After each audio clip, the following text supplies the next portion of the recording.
Hello, hello, my green skins, and we are playing some Mega Man again as we are doing our Morph Again for Space Geeks. Now, when we get ourselves DJ Ronnie, he will pop up and we will begin the topic of Power Armor. Good old Power Armor. And I'm actually got to turn off Shangri-La Frontier because I was watching that while working out today. Me and my workouts. Whew. I am tired. Today I have Bob the Marauder, and DJ Ronnie will be showing up soon. We set for 7 o'clock, so this shouldn't be a thing. Oh, something happened? Well, we may have a secret. We may have a secret to listen to. I may have something to listen to when we're talking. Hello, Bob. How are you? Hello. Doing good, doing good. Getting some last things in before we carry on here. So, Making sure that works. yeah. And there we go. Yeah, we are live. I'm checking it out.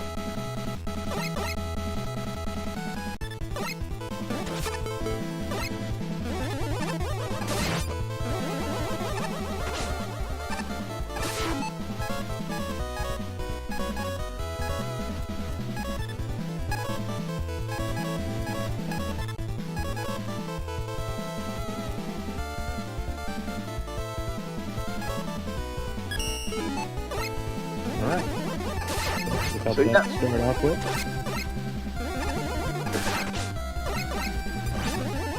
Uh-oh. Well, we might have some fun to talk about tomorrow. We got a couple things I'm checking up now. But,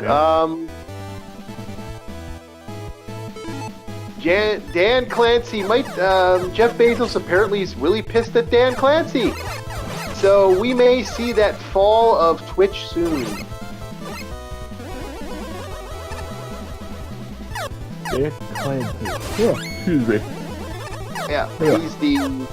he's the moron who he's the moron who has legitimately been doing stupid shit lately. It's the one that runs Twitch. Okay. Oh, he's a fucking idiot. Almost forgot to send this out to people.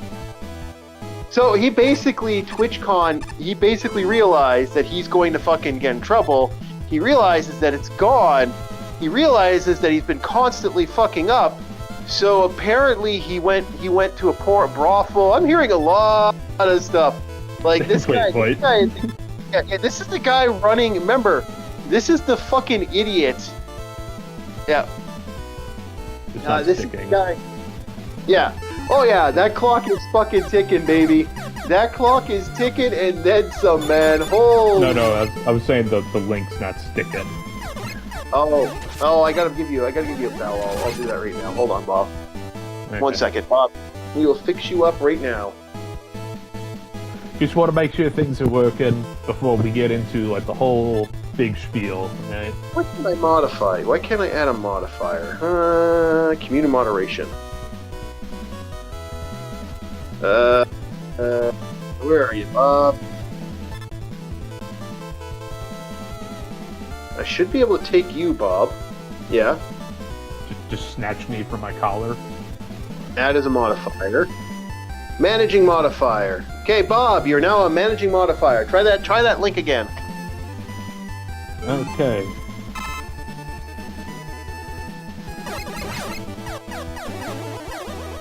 There it is. There we go. The reason I knew it's stuck is because it's blue. Yeah, no, he might be done from what I'm seeing. He's gonna ride the pony out until the pony drops him.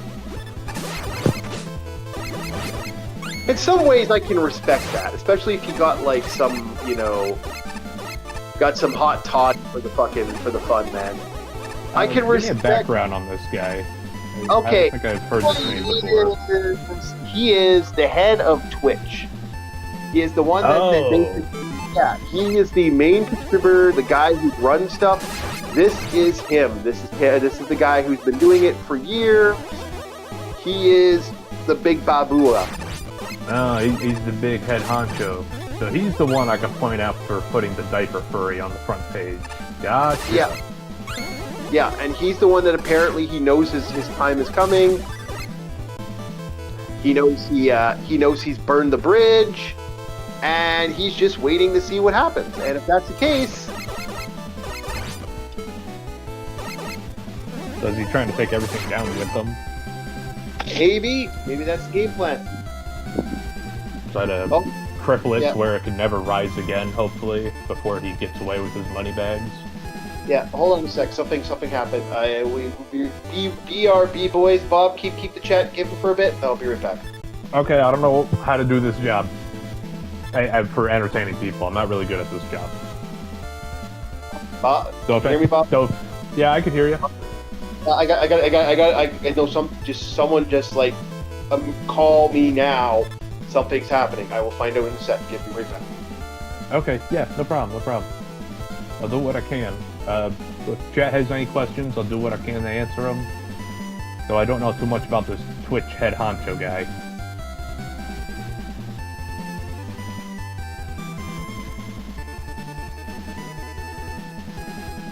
I actually do hope the chief is doing okay. I'll say, you never know what wild card he draws when someone calls him. It's almost like the deck of many things.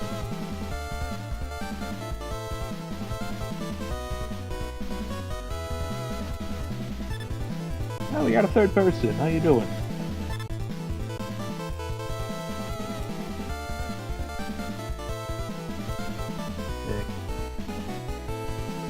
Currently what I'm doing right now is entertaining the chat while the chief has to take a call. I'm doing what I can. If you have any questions, please ask them. I need something to spark off conversation. Sorry about that, guys. Sorry about that, chat. Oh, he's back. Yeah. I'm putting my do not disturb because it was my neighbor asking me, hey, is there any pizza left? It's like, no, it got eaten. Okay. I was doing what I can. We got a third person and then he just left. I was like, hey, if you want to ask a question, feel free. I don't know too much about the Twitch big head. You know how it is. I don't know how to entertain a crowd, alright? I need something to spark off. I can't do a crowd with no faces. I gotta see how people are, you know, if I'm gonna be on stage. Yeah, well, Twitch Big Head is, so this guy, like I said, this guy is interesting. This is the guy who gave, a happy birthday to, you know, Hamas Piker.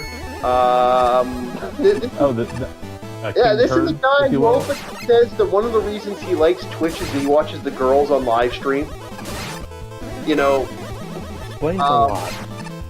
Yeah, this guy is a creep on every level, and I think he knows the end's coming. And what happened at Blizzard, I wouldn't be surprised if they had titty milk in the Twitch fridges either. Yeah. I don't know, man. We're gonna. I think the end is coming. I just don't know how big of a bomb this is gonna be. We may have ourselves an excellent storm, and that storm could be glorious. Keep an eye on him. See what he tries to tear down. And damn straight. Before you know it, he could be trying to drag the whole company and try to take out the support pillars. Already happening. He already strapped those explosives. Oh yeah. This was that. I mean, there are so they're apparently bleeding numbers now. Damn. Though I also it wouldn't surprise me because what they're currently doing and with the Emerald situation. Yeah, I'd imagine a lot of people would just not use the site out of principle, and a lot of streamers would just move on to other things. I hope she quit. I hope she leaves the fucking thing. That's my thing. If she's smart, leave this shit. Get out of the beach. Take that contract, tear it in half. Yep. Go somewhere else. If she was smart, she'd be gone already.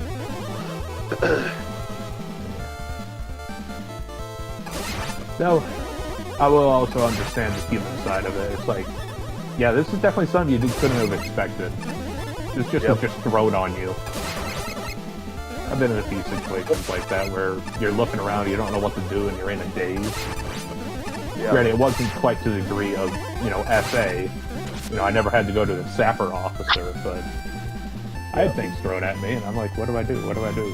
And you're too afraid to talk to anybody. Okay, yeah, he's getting some food. He'll be ready to boost in a bit. Just getting home, DJ, so we can start up after that. But what do you think of Mega Man again? This will be probably Mega Man Monday. I'll probably be playing this during the Mega Man Monday stuff, which I may move. Swap from Metroid to Mega Man. No, after Mario Monday. We still got a couple M's to do. So I don't know if Nintendo's gonna be happy with that one. Oh, I don't give a fuck. This is a fan-made game, so I'm like, eh.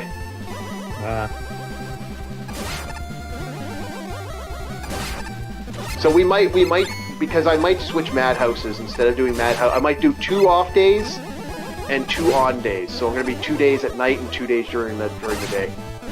Now I got a question for you, actually, Bob, because this is a question I can bring up to chat. I will be distracted if I play this game, but I am debating about doing Vampire the Masquerade as an actual, like, playing the vampire, because we also have to talk about that sooner or later. Oh, didn't we talk about, like, what clan you should be? No, we're gonna have a fun conversation about how Vampire the Masquerade, the new game, and how much it sucks on every fucking level. Okay.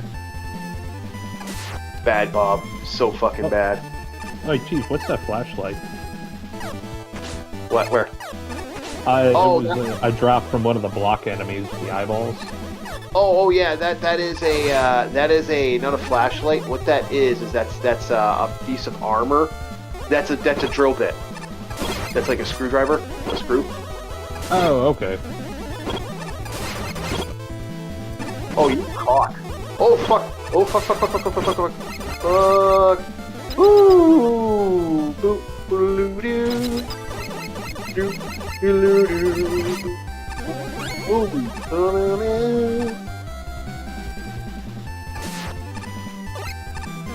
So we are so close to this boss being overrun. You saw that, eh? That was fucking. I saw the pogo stick of death. Yeah, it came close, baby. It came close. I'm gonna be getting some other Mega Man games soon too on here, so there'll be quite a few. Yeah. The Game Boy Mega Man. People have colorized the Game Boy Mega Man game, so when I heard that, I was like, ooh, piece of candy. I've been collecting a list about the subject matter we're going to be talking about, though I'm also hesitant to figure out if they define as that, Well, we'll have fun with it. Yeah. And you said Ronnie's getting his food, DJ Ronnie? Yeah, he should be done soon, hopefully. Okay.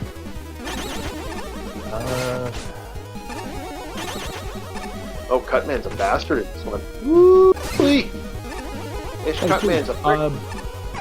The bottom part of the screen seems to be cut off, like half of that text box of Cutman when he was talking to you.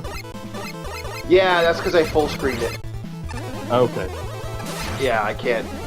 We gotta play with what it's a little jerry-rigged, boys. Okay, because it's like you go off screen, and I also wondered how did he know there was a ladder right there? Yeah. Because we can only see it so much, Yeah, I know. How healthy you are. I can. Here, hold on. Here. The best I can do is. Well, hold on a sec. I gotta wait. Okay, that should be good. Hold on here. We might be able to get lucky here. Hold on a sec here. Okay, I see what happened. All right, hold on. I gotta fix it a bit. Okay. Yeah, what happened was when I full screen this, it kind of popped it a little bit. So there we go. Okay, we should be better now. All right, I just noticed it. It fixed it. There you go.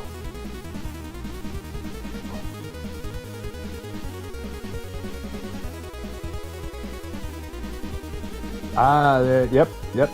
Okay. Hey, sorry, chat. Much better. Now we can see everything. DJ Ronnie is arriving. Hopefully soon. Yep. No, he typed it in chat. Okay. Hello, DJ. We'll see you soon, my friend. We're gonna try to get that Brandon anime guy on here too eventually. I'm slowly. I don't know why. Cutman reminded me of one of the pals in Pal World. I forget which one. I think it was the Scorpion. But it's like, maybe me and my buddies ought to re-download that, because I hear they fixed some things up, and I could probably give like a review of the update. I don't want to touch it because Nintendo's really anal about the about it. Actually, people have been getting striked for running Pal World right now on YouTube. So, not running it. We're just going to be talking about it. We're not going to even be showing anything. Dude, we could talk about political stuff on here that's like super political, and that would be more okay than talking about Pal World a little bit with Nintendo's little control. Wow, that's okay. We are at that point, my friend.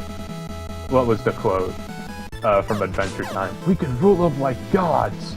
Angry gods. Yep. That's what corporations are nowadays. They're angry gods.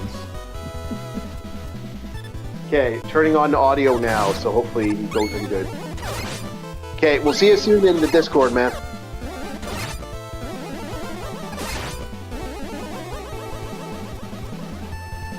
So we are making sound, I believe. Let's hold on a sec, just in case.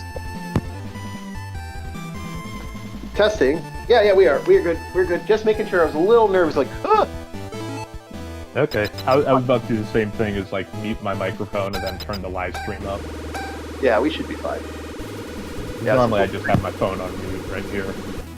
Yep.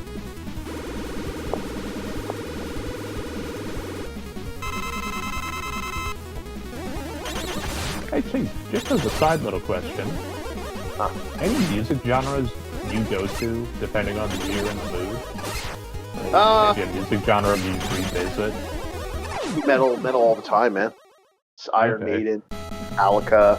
Well, it used to be Metallica. It's not Metallica anymore. Oh, yeah.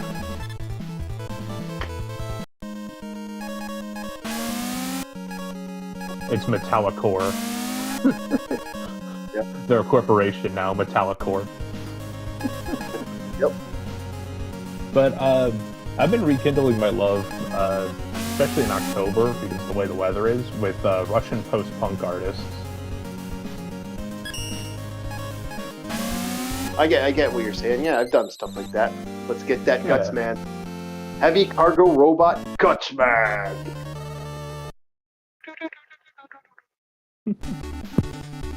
There's something about the vibe of post-punk music.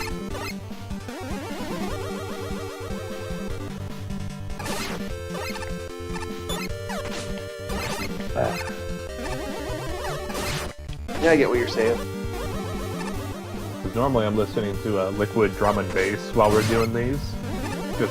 Or like some lo-fi stuff. Right now I'm listening to a playlist of post-punk music.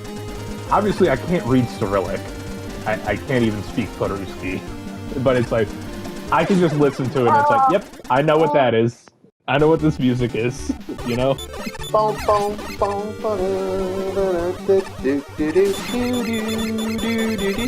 love the fucking Mega Man music, man. I will listen to video game music even to this day. Like, I love some music in this. Oh, yeah. Fucking classic Mega Man. That was dirty. I saw your most recent death. That was fucking dirty.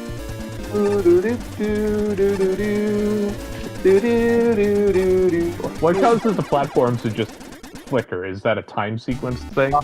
Yeah, no, it's part of the bar. You'll see the dropout. It's a little pain in the ass. I will die a lot here because I hate this. I hate this area. This area is like my most hated area. I usually don't go to this guy first. Like, let's just put it this way.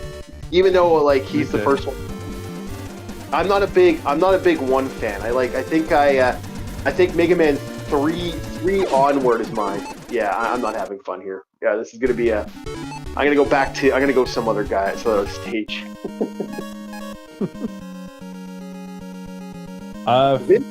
This is Mega Man again, and we're gonna. That's what this is called. Hello, Free Palestine. Hi, Free Palestine.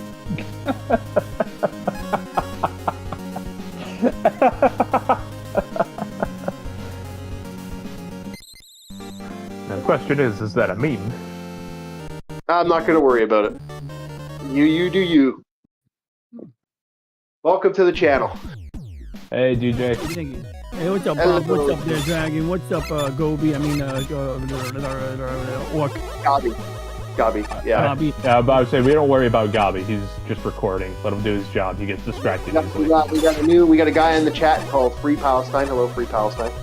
And yeah, no, we are. What version of Mega Man is this? They give it away fan-made, free, if I'm not mistaken. Does that come with free shipping? Yeah, that's the big. I was asking. No. We don't bug people. We're not pricked. We don't like to bug people. I know. I apologize. It's a joke I make every time, but no, I do empathize with the actual thing because like I feel like when it's discussed, like both sides of that will kind of like fixate on their angles, and so I'm not picking. It's hard to pick sides on that, I don't like any of it personally, like, because I know I'm a history guy, and I know how I pretty much, let's put it this way, if you go by historical factors, and if we weren't it would be free everyone else from everyone else at this point. Legitimately, we have constantly started wars. That's just kind of human nature.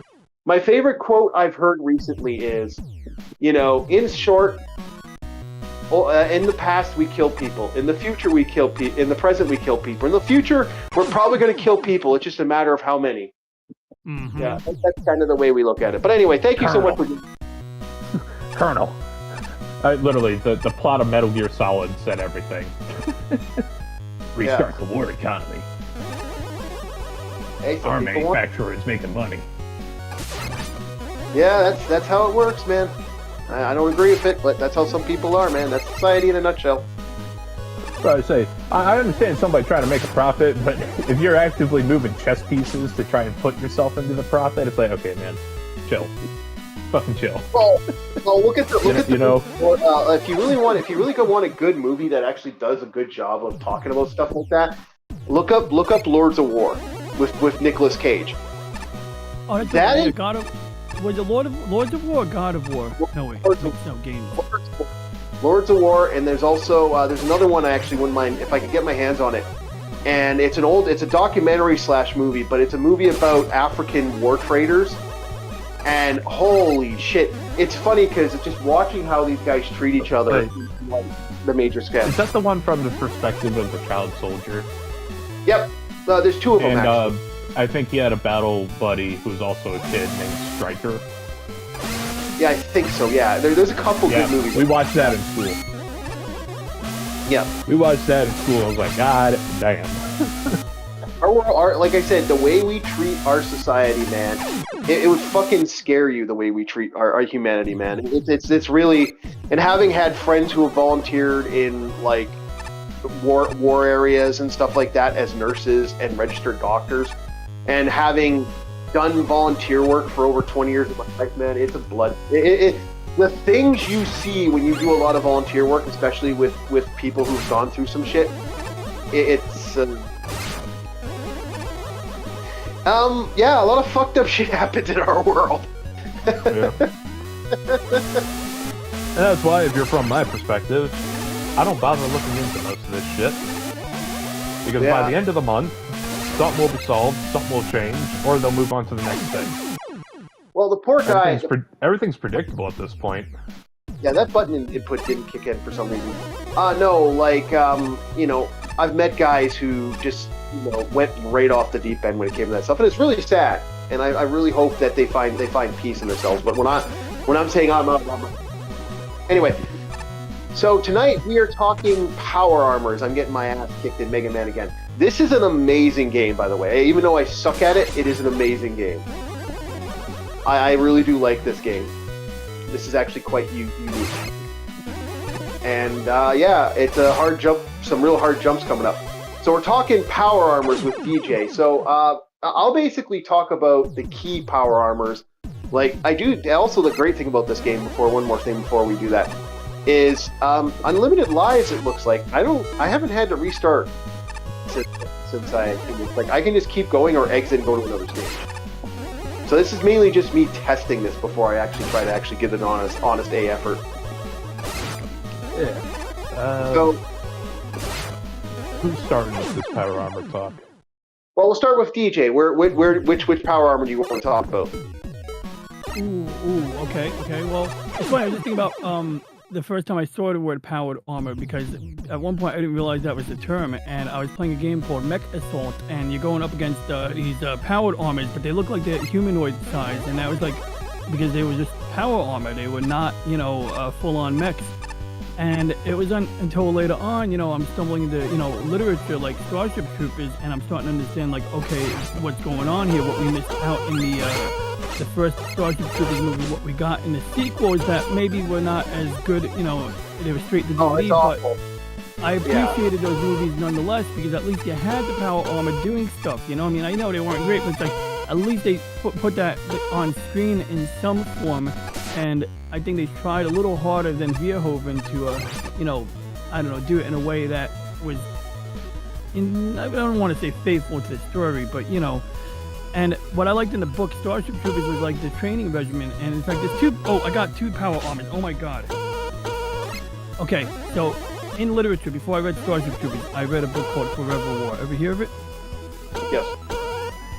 Oh my god, yeah, that book, I love the way they depicted power armor in that, because it was like, yes, this power armor is supposed to let you survive in inclement conditions in war, but they do the training on Karen, which in the book they depict it as like, I think a Kuiper belt object or a asteroid belt object, but basically whether you're on the moon of Pluto or you're on some random rock that is, maybe planetoid sized, it's similar enough. And on Karen, you got to deal with basically puddles of liquid helium.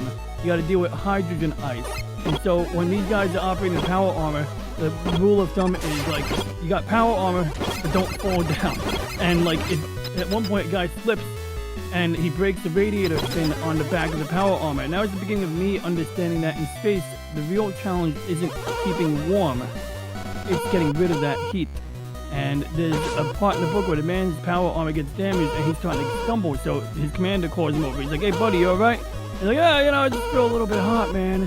So he flips open, one of the medics flips open a panel on his power armor, which has basically, indicators for life support, has little jacks where the medic can plug things in to, analyze like an oscilloscope reading almost. And he's like, yeah, his temperature's high. So he checks the bag, he's like, oh, his radiator's bent. So he goes on the private intercom, he goes, Captain, we got a debtor here.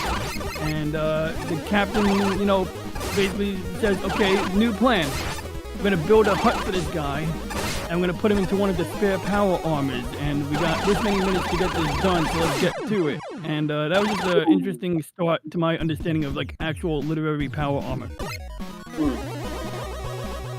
Yeah, like, it all depends on the armor, right? Like, and it is actually interesting how armor works, and I do like that they did it that way.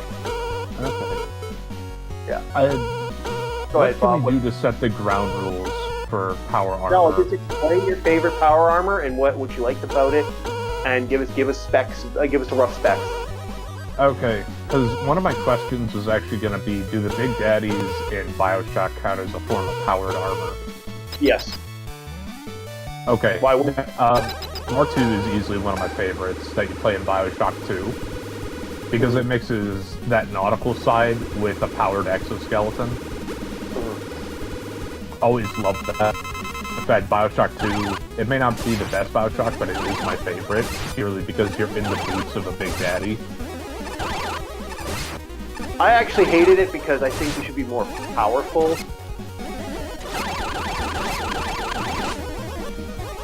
The reason for that is you're a prototype. You're more human than you are the mutant that's in the other suits. Ah, shit. Come on. But you are stronger than the average person, absolutely. Okay, yeah, go ahead.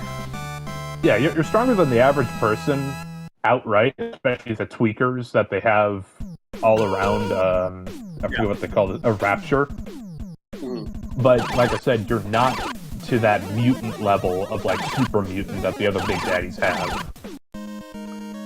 You're not hunchback, you're not 50 slabs of muscle slapped together inside of a powered exoskeleton. Yeah. So you can have other guys you can play too, which is kind of neat. You actually unlock people.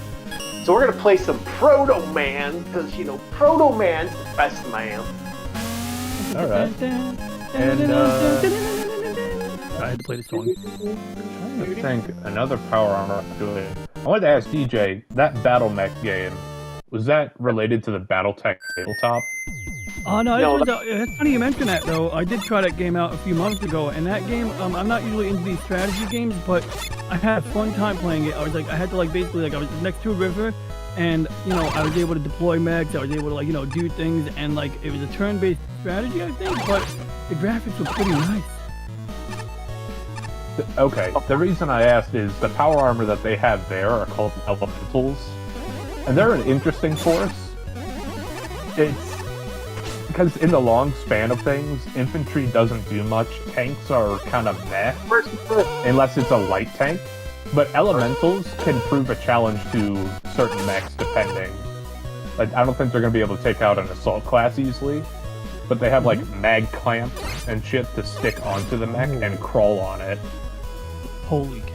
And what they do is they have like breach charge, drills on their fists, different weapons that are of an ordnance category.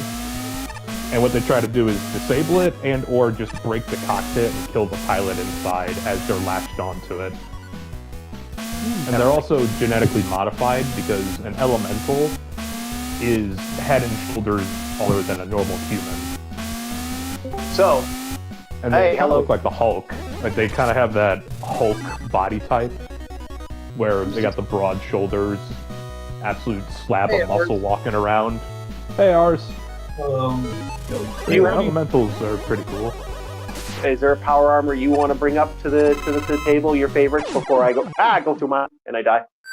Yeah. I die so Say, bad. my absolute number one comes at no surprise, T-51. The old school Fallout power armor. There's something about it. It's just classy. Mhm. But that's my last bit. Oris, go ahead.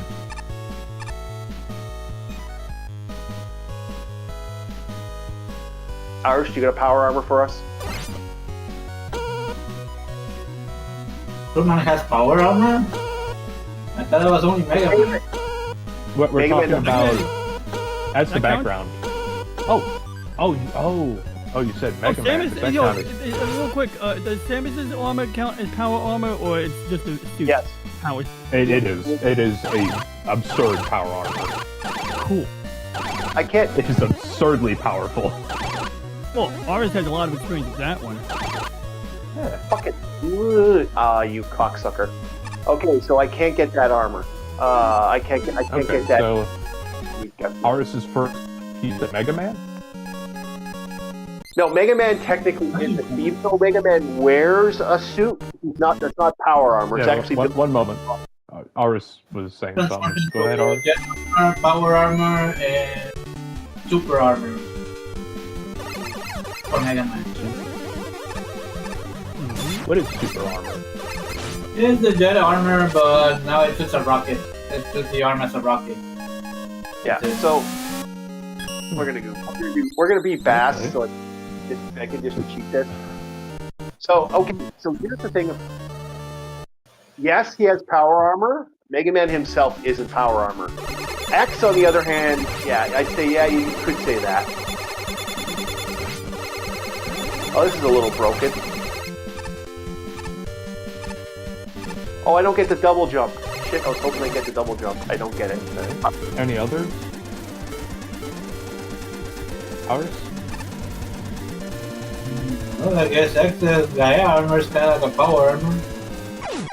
Fuck! Oh, I hate this. I hate Say this. that again? X's Gaia armor is like power armor. Yeah, that's what I was saying. Yeah, it is. That's your favorite armor? No, would be the door armor from Mega Man X. Okay. I just had a flashback to a literary reference. They're called Battle Suits, and then a series what the heck was the book called? Was the freaking Galactic Liberation series, Straka's Breakers, and it basically starts over his kids in his house. He's training to become a pilot, like a boy wonder pilot, and he's basically called in when there's a war or a major attack. So a limo shows up at his house. They're like, "We need to take you now," and then he gets put through intensive training after his family gets killed, or at least he thinks his family gets killed. And they use it to motivate him, which is weird because like he was in a relatively free state, but it turned out it was a bit of a corporate oligarchy type situation. So while the bad guys were pretty hardcore commies and not good either, there was like a lot of points in the book where you were rethinking that a little bit. They were still the bad guys, but his side weren't the good guys either. And he eventually spins off and starts his own group of people. And I remember in one part of the book, he's up against a veteran, and the guy like is steeped in, you know, the ideology that he's on the free side, and now he's fighting a traitor, and he's trying to convince the guy, no man, no, look, I've seen some stuff. But anyway, yeah, it's just interesting seeing these not full Gundam-sized, you know, suits that get the job done. Back to you, Orc. Okay, well, if we're gonna do me here, and ours doesn't have any other picks, I'm gonna go with my favorite power armor would have to be Iron Man. I am Iron Man. Like, I'm sorry. Yeah, that makes sense. Yeah, it is a power armor. Yeah. That is ultimate power armor, and most people don't think about that. My other favorite machine a little better. Yeah, my other favorite power armor was the Blue Beetle power armor. It's fucking amazing. And that's just comic power armor. And then if you want to go other power armor I like from stuff, I would have to say, if we're going literary, Starship Troopers Gorillas are quite cool. I love those. Rogue Troopers super armor there, the cyber armor. Those guys, the Nords? Or the Nods? Yeah, the Nords. Yeah, the Nods power armor. That's kind of cool, although they do cut off the guy's arms and legs to fucking put him in that suit. Oh, yeah. When I fought that guy, I was like, this is kind of cool. It has that, what do you say? What's the word? Improvised. It has that improvised look. Like, maybe it was a power loader at one time, but then they added some black plates to it. Yep. That's the same thing with the aliens. Like the aliens power loader. Yeah, you can consider that power armor, but that's improvised. It's not meant to be power armor. It's meant to be a crane or a forklift. Yep, exactly. Which I like that. I like how their power armor is just kind of over the top. I kind of like that old school. Fallout. I'm not a fan of the I'm not a fan of the T-51, but I am a fan of the Enclave. Fucking crazy looking power armor. Like, give me that Exo one. Yeah. I love the Exo one. See, that's why I gotta keep with the classics, T-51 and Exo one. Because whenever I look at Exo one, I don't think Enclave. I think Frank Horgan. I like the one from what's the name of the series now? My brain's kind of farting, but I like the one from the I like the Tesla one. The Tesla one I thought was kind of the coolest looking one, like those big pauldrons that light up one. Yeah, the Enclave Tesla. Oh, that one. Okay. Yeah, they also have that in Fallout 4, though it's like a Brotherhood make of, I think, T-60 or T-45. Yeah. But it does the same thing. Enemies around you take consistent electric damage. And I think they also give you a bonus to if you're using energy weapons. And it pairs very well with your Tesla rifle. Yep. And I kind of like that. But to me, like, because to me, you hate to say it, Fallout's armor, I don't know. You know, I have a love-hate relationship with the power armor because it's, you know, by the time they actually did it right, I felt like it kind of sucked. The game itself sucked.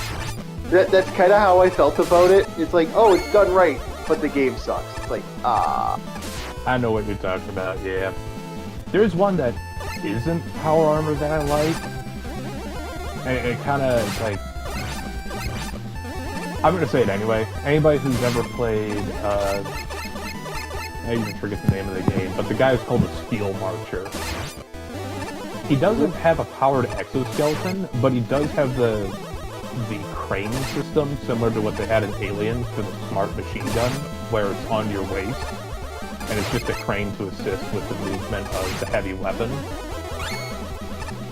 Hell, I even got a readout right here. Taken from former slaves and convicts, bred to be super soldiers, steel marchers are the most effective insurgent shock troops, heavily armored with massive hull breastplates, wield modified 6-barreled miniguns with an attached grenade launcher. Steel Marcher's weapon is capable of producing high bursts to lay down a curtain of fire in a large arc, pinning down their target, while built-in grenade launcher can shoot a series of high-explosive grenades. So this guy can do direct fire or indirect fire, and he also has the, whatever that magic system they had in this game. I really gotta find the name of the game. Yeah. But what they can do is they could take stone from around themselves, like stone, concrete, rebar, and form themselves in a protective bunker. Uh-huh. But technically they're not powered armor, but they're fucking cool. They look really cool. Like, yeah, and Outriders was the name of the game. It was Outriders. Yeah. And as for Iron Man, I mean, Jesus fuck. Turn him into a fucking superhero, man. That tells you something right there. He's a freaking war machine. Yep. Yeah, War Machine I really like.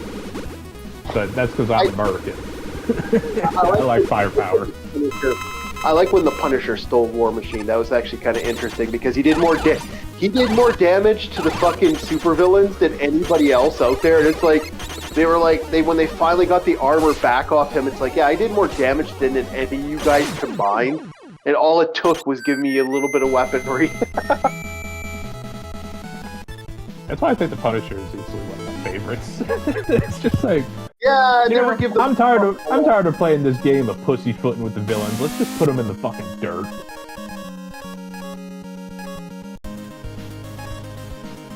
Yep. I love that mentality. Another reason why I can't really use superheroes too well, because I understand you're supposed to be a force of good that can't necessarily kill the guy, but it's like, if he's this much of a threat, it's better to just be judge, jury, and execution, or get him out of the way. You don't have guts, man?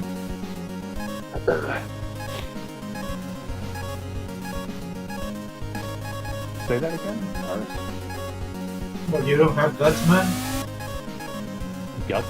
I don't want to fight Gutsman until later. He's asking about Gutsman. Oh, Guts, yeah.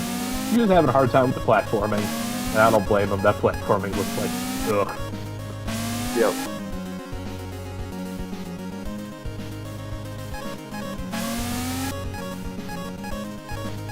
And so I'm avoiding Gutsman until I figure it out.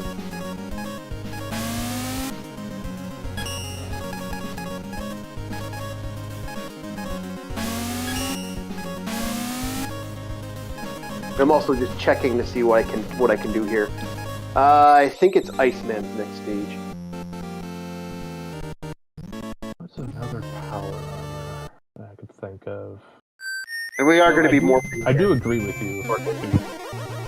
Yeah. About the moment the power armor got right was when the games just got dry for Fallout. But yeah, this is what it should have been. Mm-hmm. I still have an issue with just giving it to the player at first. Because in every other Fallout, you at least had to work with either a faction or figure out your own way to grab it. Yeah. But there it's just like, hey, have it for free. And it's like, no.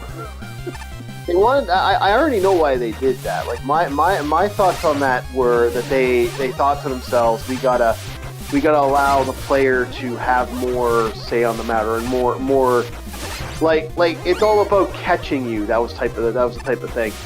And with Fallout 76, yeah, that's what that was. But yeah, so no, and the Gorellas, I love the Gorellas. I think the Gorellas were one of the coolest idea for a power armor out there.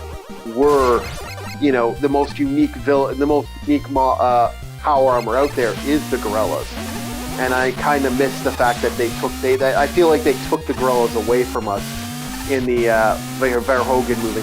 By the way, we will talk about that next week about Starship Troopers and how much I hate that, how much I love and hate that movie both at the same time. Yeah. That is one of my hated. That is one of my most hated movies, but I fucking love it for other reasons. It's like,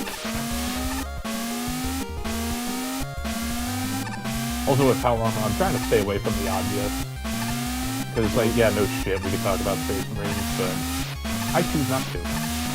well, okay. So the big question You know? was, I was talking to my friend about that because we're going to be saying who out of our favorite Power Armors is going to win out of most things here, and I jokingly said, yeah, you want to go Space Marines, you could do Space Marines. Space Marines Power Armor is stupid.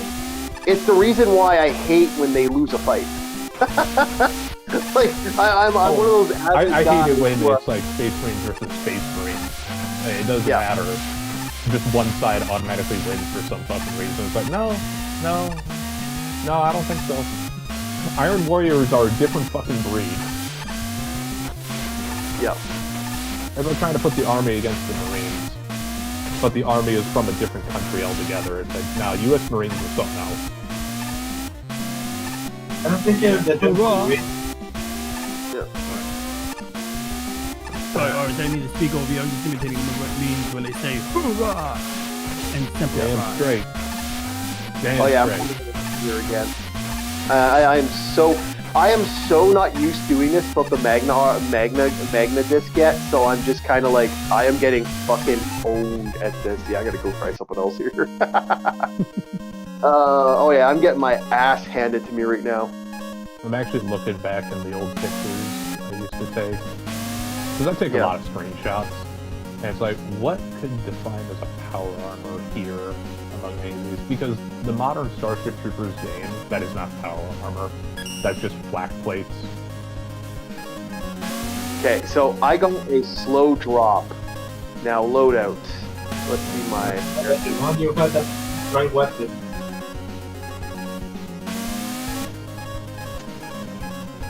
It's true, you definitely want the right weapon for the job.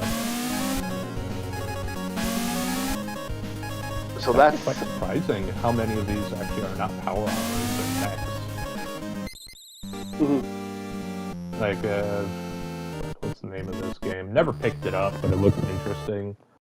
Yeah. But they're like but so semi-exoskeleton mechs.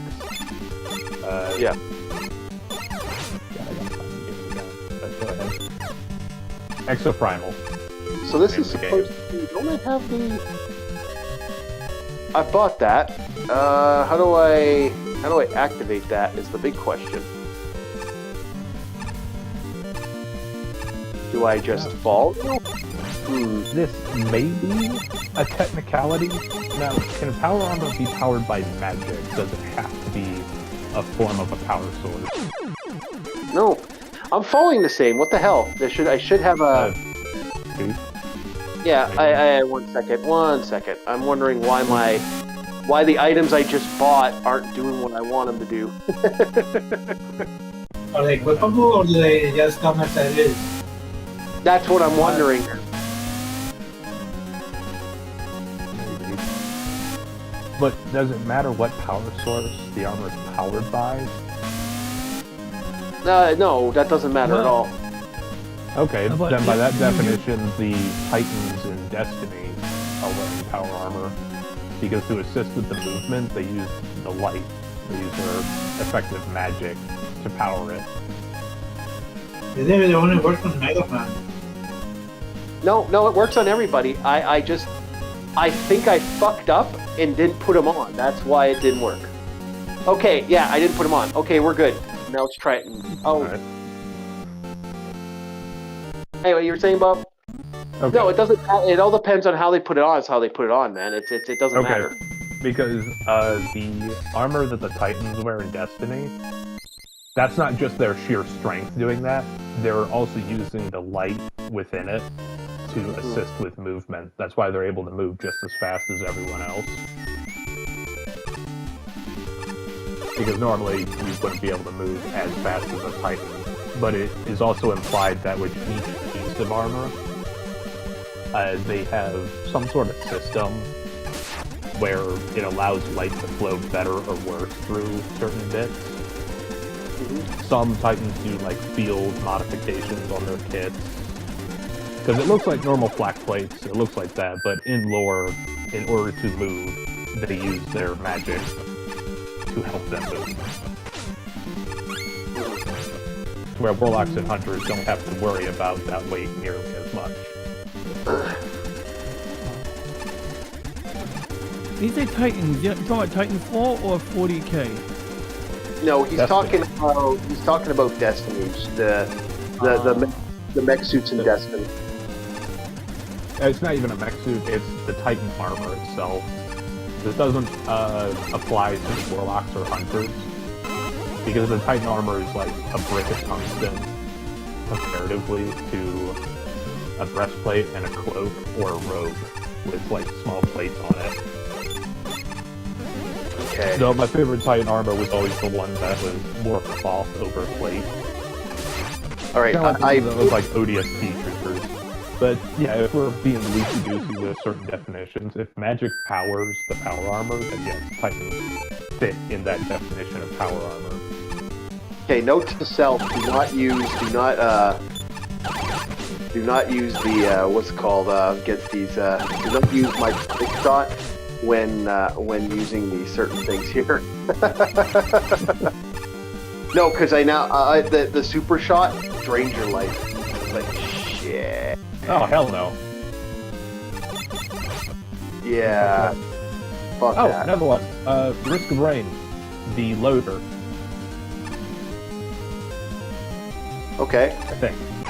Oh shit. That applies to the legs. It's the same story with the aliens, where it's improvised, but the loader is a bit more attuned to it, because the loader has like these extendo fists to punch enemies, and a grapple hook to swing around on. Yep. And Risk of Rain 2, yeah, the loader, she would apply. But, I'll say, if you guys could find anything, feel free. No, we got. We're just letting you say what you want to say for your power armor. We're like, okay. I feel like a little kid trying to talk to adults, and it's like, sorry, Bob, adults are talking. I feel ignored. Like, no, you're not being ignored. We're just like, you know. Then I also like this power armor. Then I will break your shins. I will pay Dobby to bite your ankles. Shut up. I also like that power armor. Okay, TJ, you got any other power armor you want to add to this equation after Bob just kind of went nuts there? Well, when you mention power sources, yeah, not entirely, but no. Oh, fuck you. I'm just pulling legs. Yeah, I honestly, I thought it was fine. I mean, like magic will make anyone go nuts, but that's why 40k power armor is maybe worth mentioning, right? I mean, like, you got the Titans, you got the Princeps, you got this poor bastards, or are they poor bastards? They're actually probably very well paid, but they gradually get more and more trapped in their armor to the point that it's just like a body, a bunch of organs kind of like, tied in by tubing to a life support system inside the power armor. You got the failed space marines, right? Those guys who are like 500 years old who have to go into sleep mode for like a century at a time so that they don't go nuts. But they're also trusted advisors. They're people who have seen shit and whom you can turn to in your time of need as a space marine. So that's kind of nice to have a big brother in your Space Marine chapter in a metal box who you know is going to be on the edge of insanity. Yep. But in all seriousness, Mech Assault, like, it looks like the Mech Warrior style power, Mech Mech Assault was Mech Warrior. Actually, I don't consider those power armor, I consider those Mech. Okay, the elementals. Kind of like that, I think. Yeah, is Yeah, that the one with the legs that are like chicken legs? No. Yeah, that's No, power armor. elementals are the powered armored little troopers that you saw that they can take out a light to your mech. It's not going to be easy, but they have to clamber onto it. Well, early in the game, in Mech Assault at least, you do get attacked by 5 or 6 of those powered armored guys, and unfortunately they don't blow up as spectacularly because when a mech blows up, it makes like a nice nuclear flash. It's freaking cool. You get this like white flash, and it's like the light is just kind of coming out in these nice little beams. But like, aside from that, I mean, that's a great Gundam trope, when you blow up a mobile suit reactor in a space colony, like, ah, crap, I blew a hole through the colony wall. And then Armor's dad gets oxygen deprived.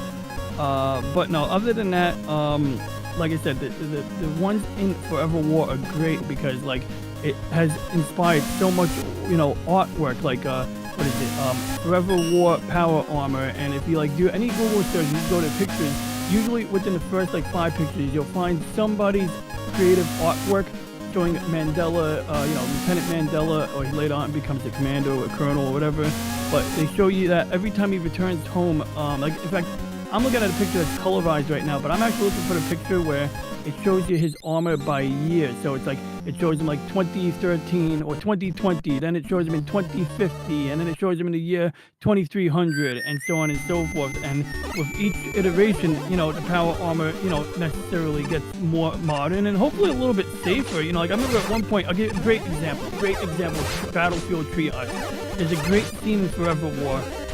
I'm tempted to read it, but I'll probably take too long to find it, so I'll just describe it.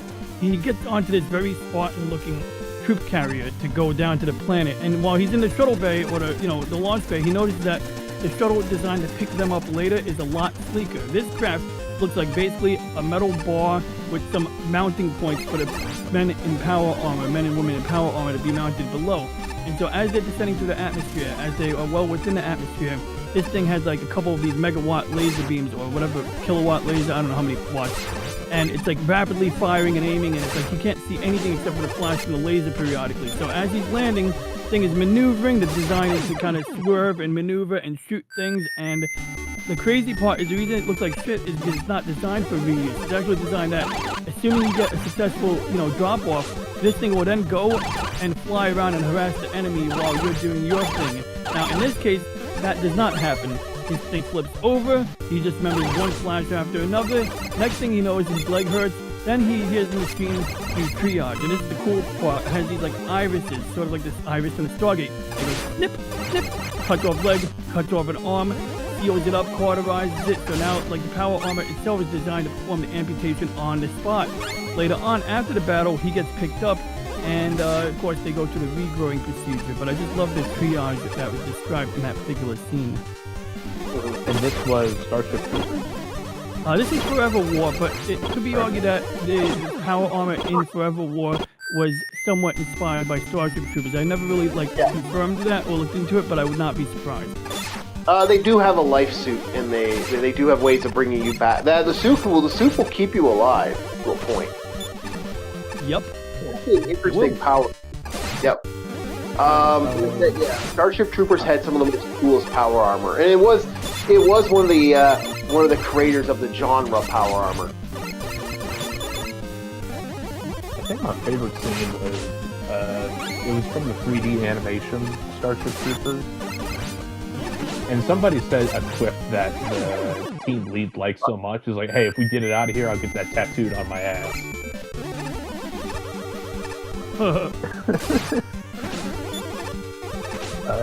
But a small stipulation about the 40k stuff. By technicality, the Dreadnoughts and the Titans are not power armor. It goes from, in the Titan's case, it goes from mech to Giga Cyborg. Because the moment you put your brain case in there, you are effectively the machine. And it's the same thing with the Dreadnoughts. They're technically cyborgs. They're no longer a full person in a powered suit. That is their body now. Yep. Other than that is like the only stipulation I have. Good. So I flashed a picture on my top right screen. I don't know if it's visible to you guys, but it's the Forever War power armor by year. And I can read what's on the bottom of the first one that's blocked by my avatar. But it says Private Mandela, 1997 to 2007 AD, and it's a simple power armor. Honestly, this is like definitely just a random reader who drew this, but it looks a bit like a NASA EVA suit. And then as you get to later generations, they get more intricate. So the crazy thing is, by the year 2458 to 3143 AD, which of course that's all in. One of the things I loved about Forever War was it dealt with time dilation. Like they didn't, their faster than light travel used something called a collapse star jump, but for all intents and purposes, they basically enter orbit around a black hole and perform a slingshot maneuver. And through the MacGuffin physics of that, particular series, you basically pop out at a corresponding point somewhere else in the universe when you do this type of maneuver. And of course, just the act of approaching and accelerating and decelerating from these collapse star jump locations is where your time dilation actually occurs. It's like sort of like you ain't gonna be cheating physics here, you know what I mean? You're not gonna get around it. You're gonna come back home 100 years later. You're gonna come back home 30 years later if you're lucky. And anyway, late in the war, they have this thing called a null field, I think it's called. And basically anything in that field, electrons, bullets, nothing can go faster than a certain speed. It just won't work. So they have to basically revert back to using swords and shields. And so you find, like in that last picture, the guy's got a bow and arrow, a sword, and a shield.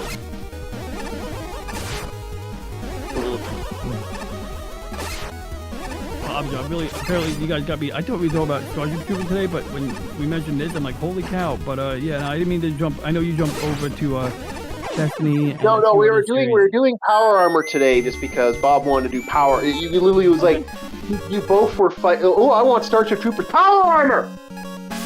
Damn like, right. I think I remember jumping and saying that's a good idea. Anyway, I was like, oh yeah, yeah. So I'm all for it.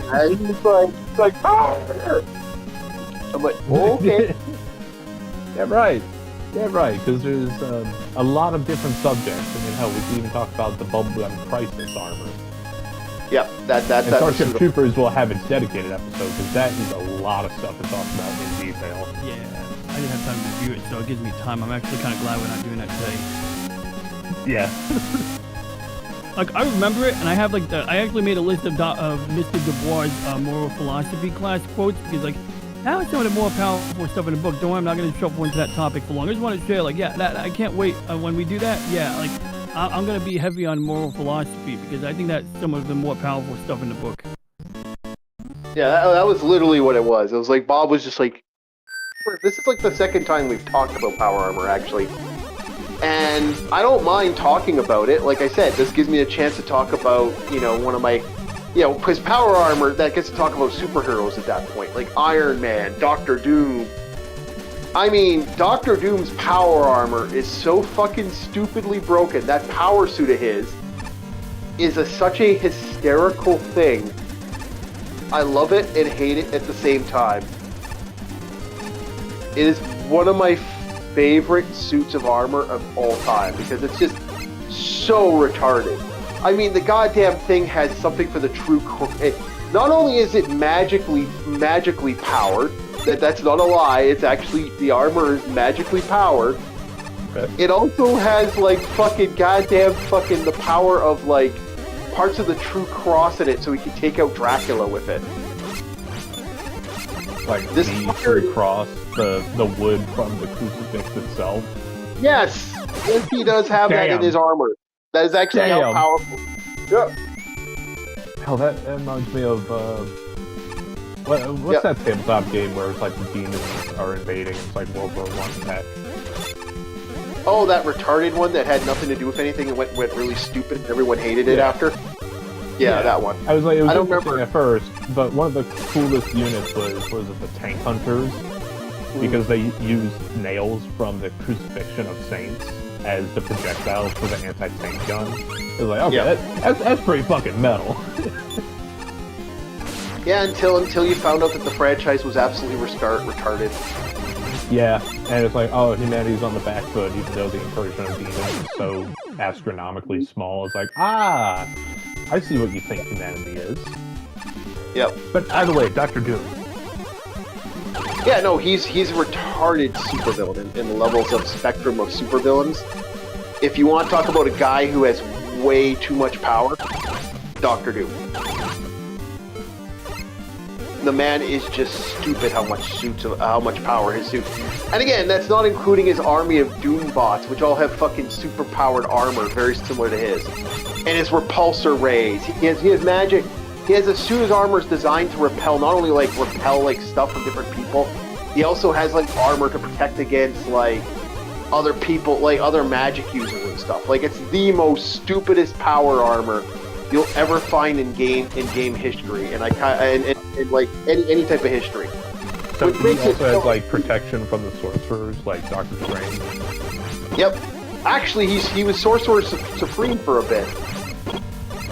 Because he legitimately defeated Doctor Strange using his power armor. Okay, his suit is so epic. Okay, just to kind of give you guys an explanation of his suit, as epic as it is. Doctor Strange, okay, he Victor Von Doom, he wanted to find out what the source of magic was. So he literally set himself back in time and went into a sleep state.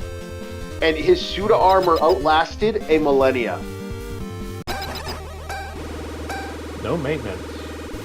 Now that's well crafted. Yep, the goddamn thing has repair functions, keeps him alive, it can regenerate stuff. His suit is stupid. Like, it is one of the most stupidest suits of armor in existence right now. Like, I would say, you know, Iron Man's suits are kind of get silly. That power armor gets really redonkulous. But like say okay, if you really want to get fun with his power armor, this guy also has a suit of armor that's dedicated to Iron Man has a suit of armor that was nanotech, and he could nanotech his armor. Oh, are you fucking kidding me? I have to light that. Oh, Wait, okay. You said Iron Man? Yeah, Iron Man has a nano suit. See, I'll be honest, that is one of the coolest things to me is like little nanites. Yeah. Because at that point, why even bother being human? Just go full board, be made of the shit, Yep. and be able to have extra extensions of oneself. I'm so glad you mentioned this type of armor. I'm trying to remember what book it was. Oh, yeah, Expeditionary Force by Craig Allenson. And essentially, Earth gets attacked by aliens. Another group of aliens save us. We think they're the good guys. We find out that they're not the good guys, but we're already working with them. But at some point throughout that book, we acquire the technology to rapidly develop, including an AI who lives in a beer can, or looks like a beer can, but it's a metal black cylinder. And basically, this AI lives in like a different dimension, kind of, or you know, like most of it is like hardware is somewhere else.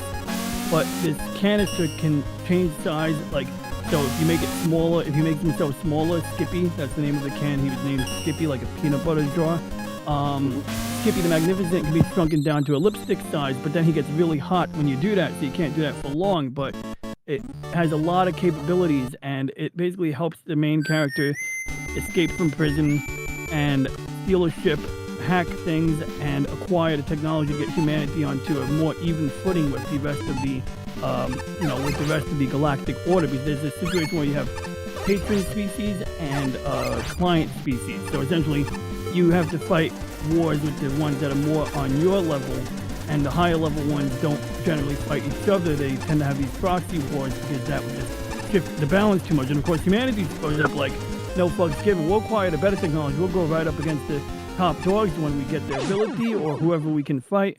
We'll deal with them as we, need to, And bottom line is the power armor that they build in that book at some point does indeed have a nano gel, and it can, basically repair itself, provide medical treatment to the person wearing the suit. And at one point, one of the characters gets like brain damage, and they have to decide: you go through the long path of therapy, or do you use the nanites to like reconnect neurons? And at that point, it becomes the question: is this person, is their brain operating the way it would?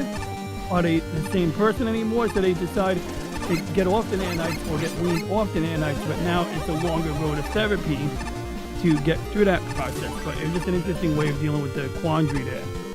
Wait, they have a what do they call that? Like a detox? They have like nanite. Detox, yeah. They have like nanite drink tanks or whatever the hell they call that. I I can't remember the setting, but I remember there was something about that a long time ago where they had the nanites were. It wasn't nanites, but it was something else where it's like you gotta watch that stuff. But it isn't uncommon for something like that. So I gotta ask you a question, boys: is the Spider-Man symbiote considered power armor?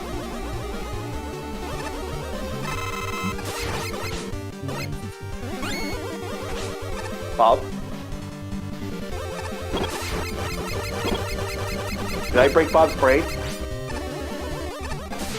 No, I'm thinking about it because if that counts as power armor, then a Guyver would be power armor. And A Guyver if it's organically powered, that's still a power source. Though, Yes, would that be like a Guyver is skinwalker power. and you're wearing somebody else's skin? Well, I'd say to an extent, but the moment the sentience is lost, I guess that'd be like losing your power core. And then it just like slough off of you. So, to an extent, it'd be like a biopunk set of power armor, where it's another organism attached to you and wraps around you, enhances you. Yeah. Okay, yeah. Keep in mind, yes, the Guyver is power armor. Yeah, but I was also going to mention the Guyver, but I don't know how loose we're going to get with the definition. Yeah, that is power armor. Okay, so in that case, yeah, Venom and Carnage would be power-armored individuals, even though it's not a conventional way of thinking about it. It's a category of power armor. It's referred to as bio-armor. And like I said, it's not a conventional, what most people would think of when they think power armor, but it is in definition. Like, it's not like, what's it called? The other stuff out there, the Bioforge stuff.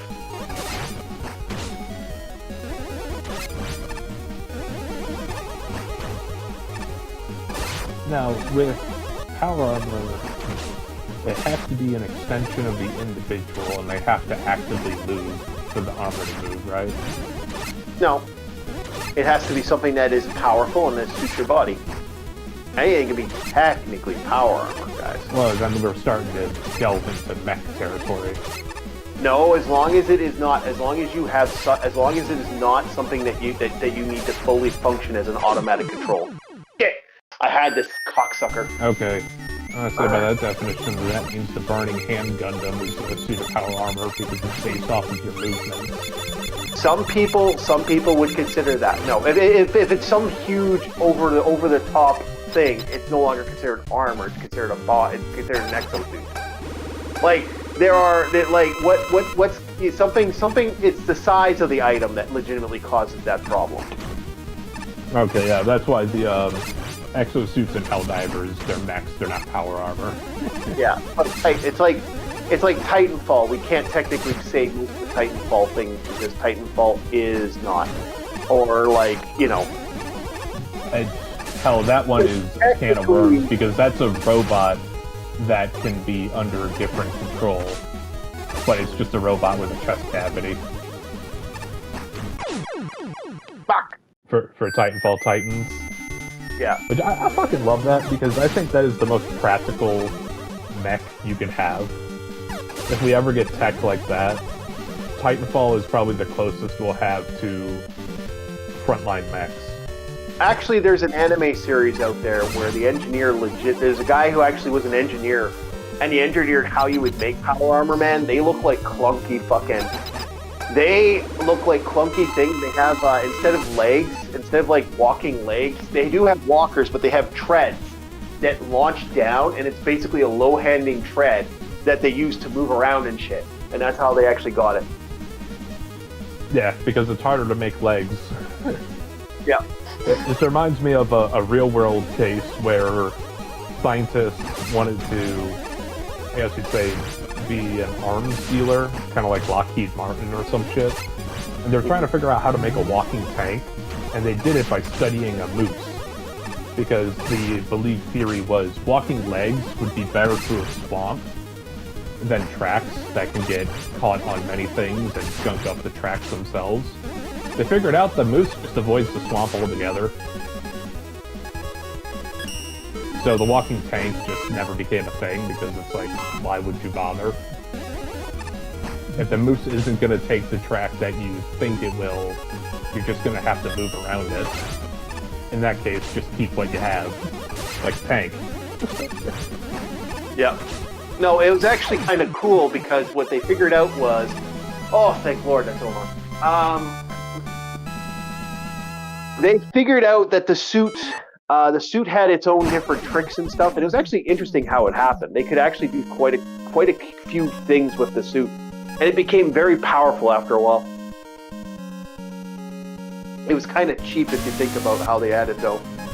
They cheated it out a little bit, but no, power armor in that game was, or power armor in that idea for that suit was, or the mech was, you could roll, and it had an extending leg, and that thing could get up to 60 miles per hour.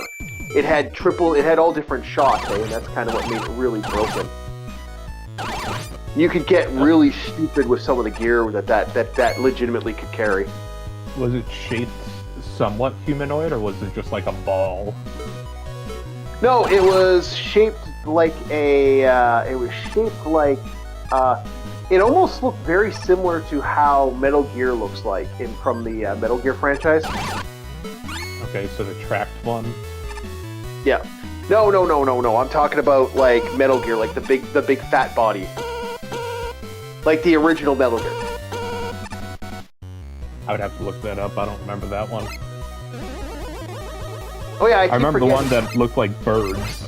I remember those ones. Yeah. I keep forgetting. Your idea of Metal Gear is the PlayStation version. You've never seen. By the way, don't forget to check out the products that we have. Yep. 1 moment. Yep.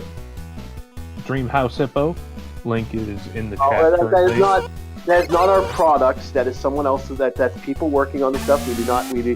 But we do believe in supporting everyone that does stuff on the channel. One of these days, you're gonna have to give me a piece of paper as a proper readout. Yeah, don't worry about it. I only ask you, when I only ask you to do one thing, then you decide to do 3 more. It's kind of like, oh. Anyway, it doesn't matter. There's a product to be pushed. Yeah, it does. And you gave me orders to push it. Yes, I did. I gave you orders to push it. But anyway, it doesn't really matter. So no, like I said, our DJ, do you want to add anything to power? Is there any other interesting power armors before we get to like what we're going to be moving next to, which would be the, to kind of go. Let's get the versus battle going here.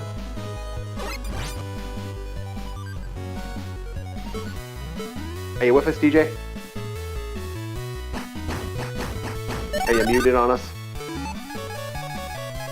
It looks like a bird. No, original Metal Gear. That's not a bird. That's not original Metal Gear. Look up Super Nintendo Metal Gear.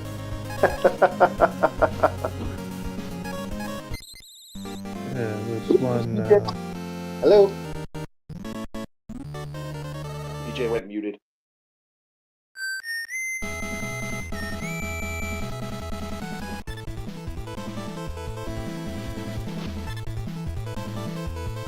All right, let's get us a cut, man.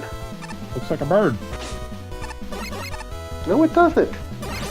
Looking at it. You must be like looking at the wrong. Because I looked up Super Nintendo Metal Gear, and then I looked up the first Metal Gear. Nintendo Metal Gear. It's a Super. Oh.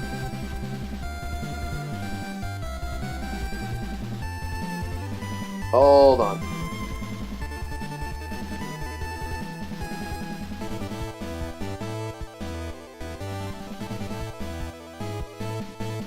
Okay.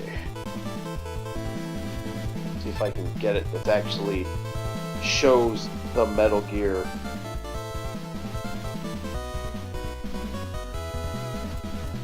You know what, I'll just do this. If I can find the mech. Like this was on Game Boy? Jeez. Yeah, Metal Gear's been everywhere. Yeah, this one for Nintendo, it looks like a half-made bird. Has little footsies. Has a cockpit that's offset. And then the armaments that I don't know how you're going to load those, seeing how small the body is. Because I'm looking at the cover art they have.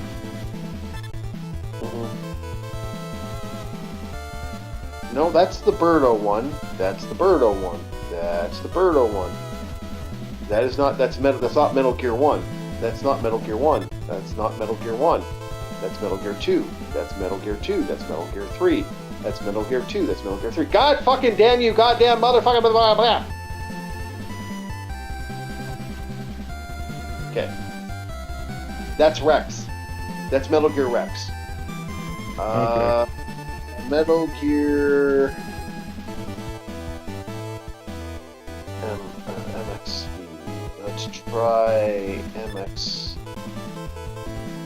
Let's see if we can get an image of it. I'm looking for it. I hate you, fucking... I hate you. There it is. Got it.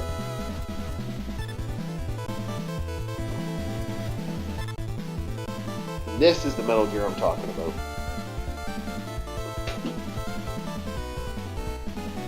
Hey.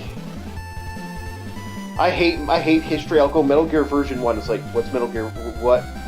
It's like, oh, are you talking about the PlayStation version? You know, the PlayStation version. The PlayStation version. The PlayStation version. It's like, no, motherfucker. I'm talking about OG Metal Gear. One moment. I'll It's in general. Now, somebody else was trying to look up the podcast. I was like, oh, Yeah. here, let me send you the link. We're still live. DJ, you back, sir? You probably can't see me anyway, but I'm coming back to my desk right now. Oh, okay. We're like, where'd DJ go? It's like, yeah, because I was asking before, did you have any other mechs? And we were just talking about how the internet likes to fuck with reality. Wait, you can actually hear me now? Yeah, we can hear you now. Yeah, the internet was. I thought you wouldn't be able to hear me until I got back to my desk. So now I'm talking to you on my phone while I'm at my desk, but I just turn on the microphone and hang up from this end. Oh, I see how this works. Yeah.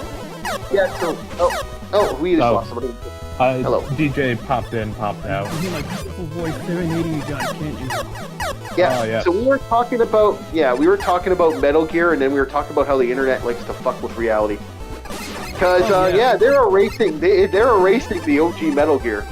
Like, Bob, now does that look like a fucking bird to you? One moment. I gotta check your message. More like Metal Gear Fluid. Metal Gear Fluid. Liquid Snake. Yeah. Yeah, that annoys me. That looks like a bird. That's a bird. That is the same bird that I saw. That's not a bird, though. Look at that thing. It doesn't have bird legs. It's more extended. It has a bigger fat body compared to Metal Gear Rex. That's a bird. That's not a bird. That's a bird. That's an ostrich. And if it's not an ostrich, then it's an emu. That's not a bird. Octopus. Here, I'll show you. That was the one that I saw, show you where it was here. like the cockpit is off-center, and its weaponry is to the right. I'll show you a bird. Here's your fucking bird. Here's an annoying birdie. Is it the word? Yeah, the word. Yes? No, there's that fish one too. But here's the other Metal Gear. This is There Metal was Gear. like a fish Metal Gear? I don't remember that one. Yeah, Right. yeah. Probably There's thought it was a submarine. Sons of Liberty had that one. There you go. That's supposed to be a bird? That's a bird. So- Yeah, that looks like a bird. Yeah, they both look like birds. I don't agree with you with the other one. The other one looks more off center. It doesn't look like a bird. You ever seen a bird with a winged neck? Yes, they're called. Yeah, Canadian. that's what it looks like to me. They're called Canadian geese, man. I don't know what your idea of a bird is. But anyway, it doesn't really matter. I have many concepts of birds. There are many birds. My favorite is the patoo. You know, I was looking at actually recently we were looking at I just thought that was funny that the internet that was a fight to find that Metal Gear. I'd put Metal Gear 1 and the other thing would show up. But Metal Gear 2, that's the other Metal Gear. It's like what the fuck? I saw a bunch of images of that bird. Yeah, but I saw the other one. I couldn't find the OG Metal Gear. That's kind of what's annoying me. It's like I'm looking for the original Metal Gear. Fuck off. It's like, no, we're not giving you the original Metal Gear. Go fuck yourself. You get this one. Next. Yeah, they had the offset cockpit and weapons on the other side. It almost reminds me of a mixture of the Corsair and the Hunchback. Yeah, it looks like an actual like thing. It doesn't. It looks like a combat. It looks like a combat array with legs. That's what it looks like. It looks like the Moose. I think wasn't that what it was called from RoboCop? No, that wasn't the Moose. You're talking about IG-88. You're talking about IG-88 is The big that thing in RoboCop, the bipedal. Yeah. That's IG-88. We have 3 seconds to live. Okay. 5 Oh, seconds I to remember now. Moose was from the movie Chappie. Chappie. Yes, Chappie had Yeah. Moose. That's what you got. You almost had it. You're almost there. Chappie. Fucking Chappie was good. I don't care what anybody says. Chappie was awesome. It was? Anyone agree? I thought it Yeah. was... Eh. But that's just because I'm not a fan of Chappie. Ghetto. Just not a I fan love of Ghetto Chappie. stuff. Chappie was so stupid. Chappie was this retarded movie with this weird robot, and the guy I love the idea that he brought the robot fell in love with this group of nothing miscreants, and they were so aggressive. I love Chappie because Chappie's I fucking hated them. I fucking get you, Mama. Yeah, I love like, Chappie. I feel bad for Chappie. I just feel bad for him that we have these fucking scumbags to look after him. Yeah, and that's what I liked about it. That's what I thought was great about Chappie. Chappie is awesome. Fair. I can see it from that aspect, but that movie just pissed me off because it's like you have sentience in a machine. You could at least try to take care of it. Oh yeah, and they decide to use it as a stupid fucking weapon. In the end, he feels bad about it. That's what I love about it. He felt truly bad. It was like this weird, sad story that kind of worked for it. And in the end, when he starts bringing people back using the AI, using the program that he had created, that's what made it fucking fascinating. Oh, like uploading conscious and all that?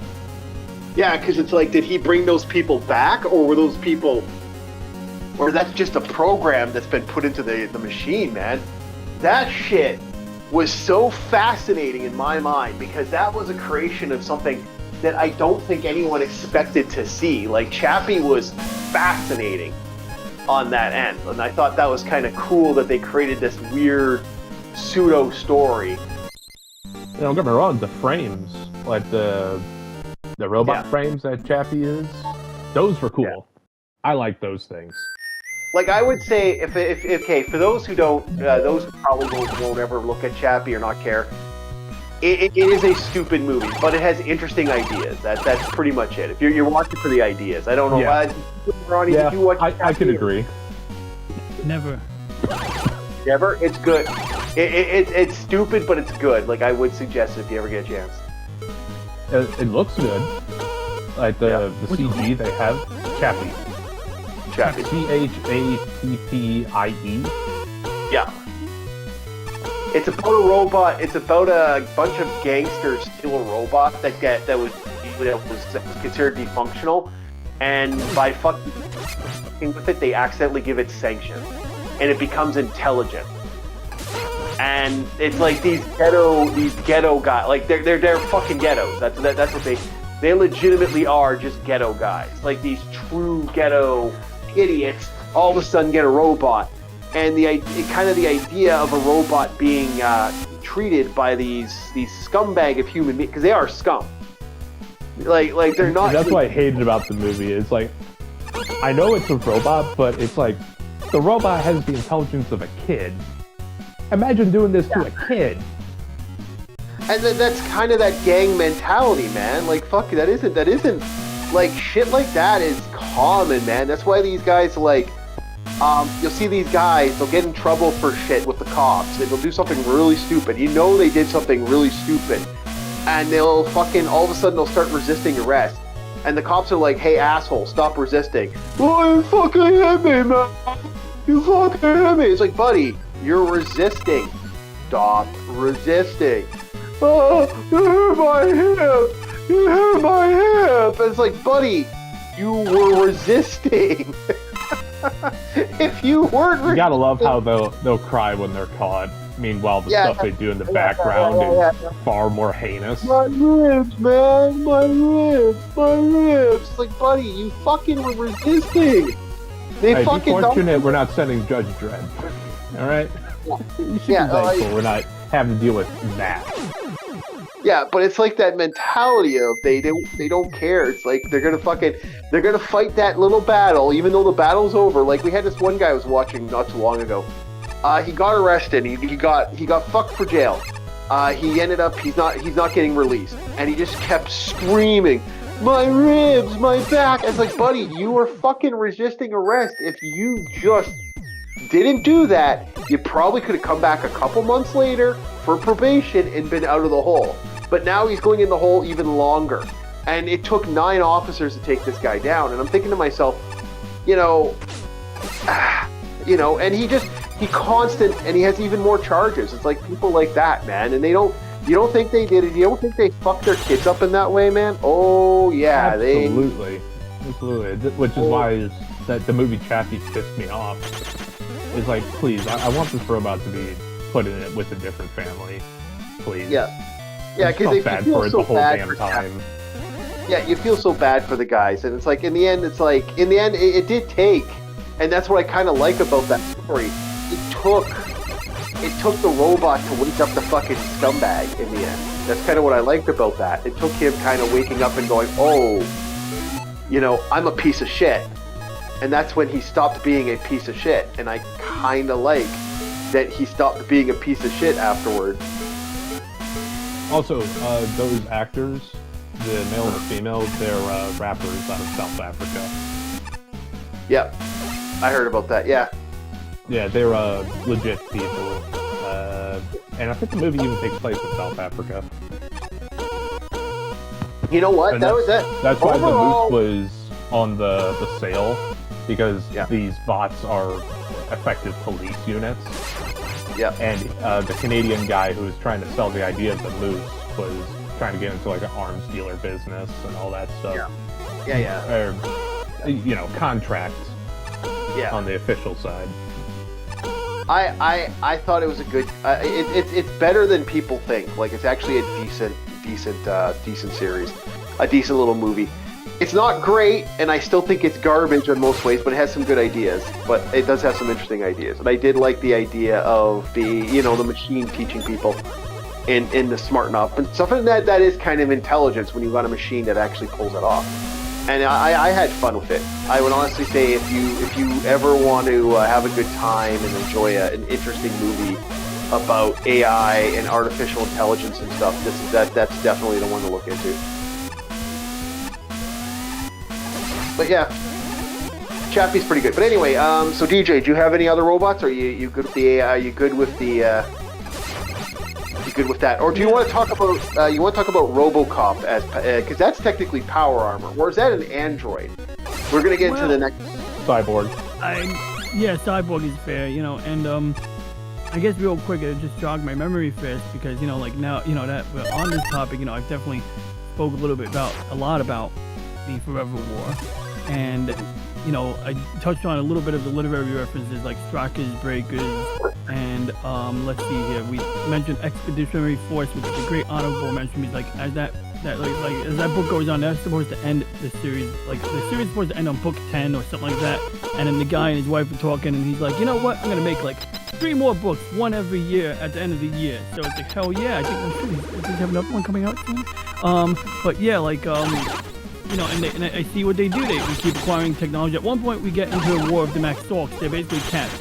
Like, they're cats, but with attitude. They're really annoying.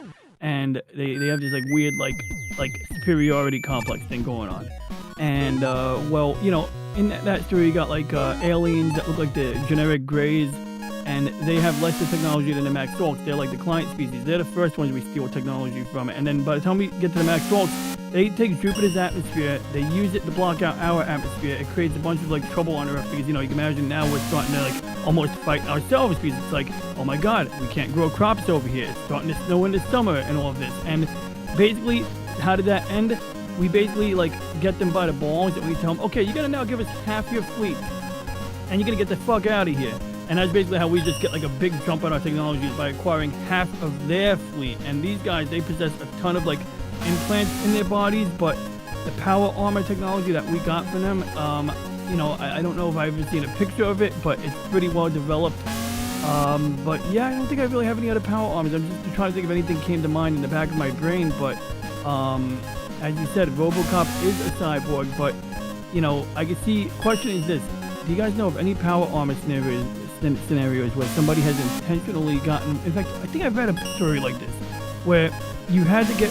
Oh wait, I'm thinking about Gundam Thunderbolt. You guys remember Gundam Thunderbolt when guys were losing Talking about the limbs Psycho just so they could. Saku. Yeah, which is not really power armor, but like that's what I'm thinking now about power armor scenarios where maybe somebody sacrifices parts in order to be better tied in. I mean, I'm sounding very 40K here, but that's all I got basically. So yeah, I think. Oh no, that's just like Cyberpunk too. It's not just 40K. Mm-hmm.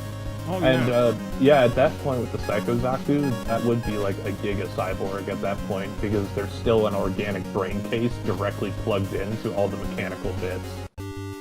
That's where I also draw the line with Android, because Android is a pure machine. There are no organic bits. Mm-hmm. It just so looks we're human. gonna morph again, boys and girls. We're switching to another game. Oh, I got one. Just this is my last example. The series Hyperion, they have this group called Ousters. So in the beginning of Earth creating the world web, which is basically like a bunch of portals that string together a number of worlds. So they start off with a smaller amount, but by the time you get to the setting of the first book, Hyperion, they have like 200 or 300 worlds connected by this instantaneous Farcaster connection, the Farcaster portals. And they work off of like you have a singularity sphere. So you have like a black hole imprisoned in a dodecahedron at cislunar orbit, assuming you have a moon in orbit of your planet, because I don't think it's cislunar if you don't have a moon. And this, as long as you have one of these in orbit of your planet, you can have your Farcaster portals throughout the planet.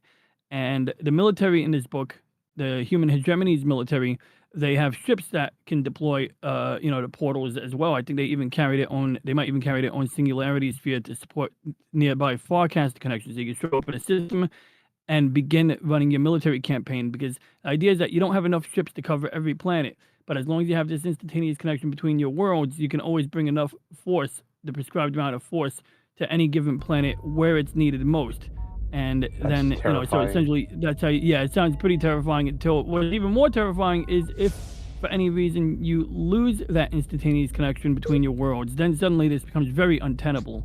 But the Ousters, they took a different branch. So while we were busy terraforming and adapting worlds, for our life, to support our life, the Ousters were going out to the space between stars. They were going to gas giants. They were changing their DNA. They were doing gene tailoring, as they call it, so that they survived by flying in a gas giant. In theory, maybe you could have a gas giant where at certain altitudes, your atmospheric gases and pressures are such that they're breathable. I don't know if that's actually possible on a gas giant. I do know it's possible on Venus.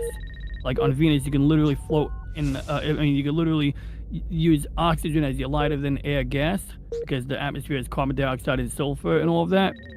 And at 10,000 feet altitude, we're talking about temperatures around 75 degrees Fahrenheit. You have a thick atmosphere that actually protects you from, cosmic rays. There's an actual magnetic field on Venus. Venus is actually a better candidate for habitation. But the point is, the Ousters, they didn't do any terraforming, and so if they were living like, they would grow these genetically tailored trees in orbit of stars, like in the form of rings. And at one point in the book, they built something called the Star Tree Biosphere. But in whatever form you have some kind of like living oncology, I think it's called, in Earth. Ecology? I think it is an ecology at the end of the day. But like, there's a fancy word, sort of like you got, like those words like, what is it? Eucomenopolis is like a worldwide city. I think oncology is, no, that's cancer treatment. Like a Star Tree Biosphere. Let's see here. Let's just get a quick write up on it. That would tell us all about the orbital forests and all of that. So yeah, Star Tree Biosphere is a bit more like a grown Dyson sphere. But yeah, ecology works. So anyway, these Ousters, they at one point there's a war that goaded into a war on a world that's a bit like, Western Europe. It's called Brescia. And during the Brescian War, they show up with all kinds of interesting tricks. Now, these guys, they don't use Squadcaster portals at all. They kind of know something about the Squadcaster that they don't like, and so they don't touch that. But when they're willing to deal with time dilation, they live between the stars half the time anyway. But these Ousted swarms, they got things like O'Neill cylinders and can cities, as some would refer to them as. They have a variety of ships, but like they have this technology that wield containment fields to have like rivers and waterfalls in space practically showing off sometimes. But the individual Ousters themselves, at first you see them as these weird creatures with tails, but they're just humans with some gene tailoring wearing EVA suits that have been modified, and the tails are sometimes part of their bodies. Other times they're attached to so they have a tail that was added to their biology, and they make that part of their suit. I remember that. Is that weird thing that they created that had that weird movie with Mila Kunis? Actually, funny you mention that, because in that movie, the one with the ship that I don't know about the one with the Jupiter Rising, but if I'm thinking correctly, I think there was a Mila Kunis movie where they have a ship that's shaped like a helix, and it's funny you mention that because late in the Hyperion universe, there is a book called Orphans of the Helix, and that ship, at least superficially, not really in any of the other details, but superficially, that ship does have a lot in common with the ship that was used by the Amiyati Spectrum. Basically, they did have a ship shaped like a helix, but that ship was completely different in every other detail. But the It's a stupid movie. It's a stupid movie, and I heard it was actually a book originally, and I was like, "That's a book? God damn!" I gotta ask don't know how much. What was that black hole thing called again? That was the cislunar singularity sphere. Okay.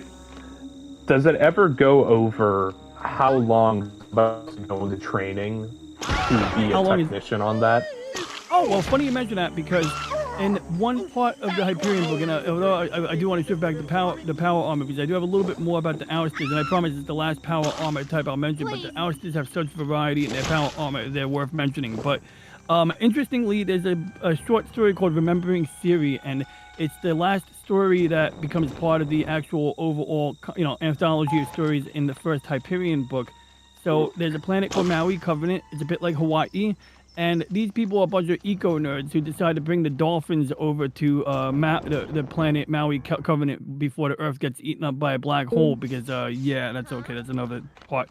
But the answer to your question was, just real quick, repeat your question again. I'm sorry. Does it ever go over how long somebody has to be in training to be a technician on that black hole tech? So, interestingly, not so much the training, but how long somebody can spend working on it. So the character is the grandfather of the consul. He's like a diplomatic guy for the hegemony, and his grandfather, Merin Aspic, A-S-P-I-C, is working on this, and this is where he falls in love with a woman named Siri on the planet Maui Covenant. But here's the caveat. Every time his ship, the HMS California, hegemony ship California, leaves to go back to the world web to get more parts or to bring on new personnel, they come back to this planet like sometimes 5, 10, 20 years later because of the time dilation. And so this guy ends up having this relationship with Siri. He meets her when she's like, say 16. He then, the next time meets her, she's 23. Meets her again, she's in her 30s. Meets her again, she's in her 40s. So by the time he's done, he's only spent like 7 or 10 years working on this, or however many months it took to build this thing. I forget if it's years or months. I think it took a few years.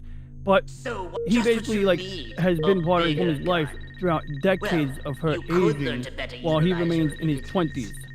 Good to go. Don't use it all in one place. Okay, because the reason I ask is in the Navy we have similar things. Granted, we're not working with black holes. We're not that advanced. Something for your gun? Or a brain Nukes. implant? That's our nickname for them. Nuclear technicians or engineers. All in one place. For things like nuclear-powered subs, I think even some super carriers have a nuclear power plant in them. Alien upgrades it is. But the amount of training they go through, it's brutal. But understandably so, because if one thing goes wrong, that's how many lives just being cooked right there. Yep. Oh yeah, that sounds ugly. Yeah.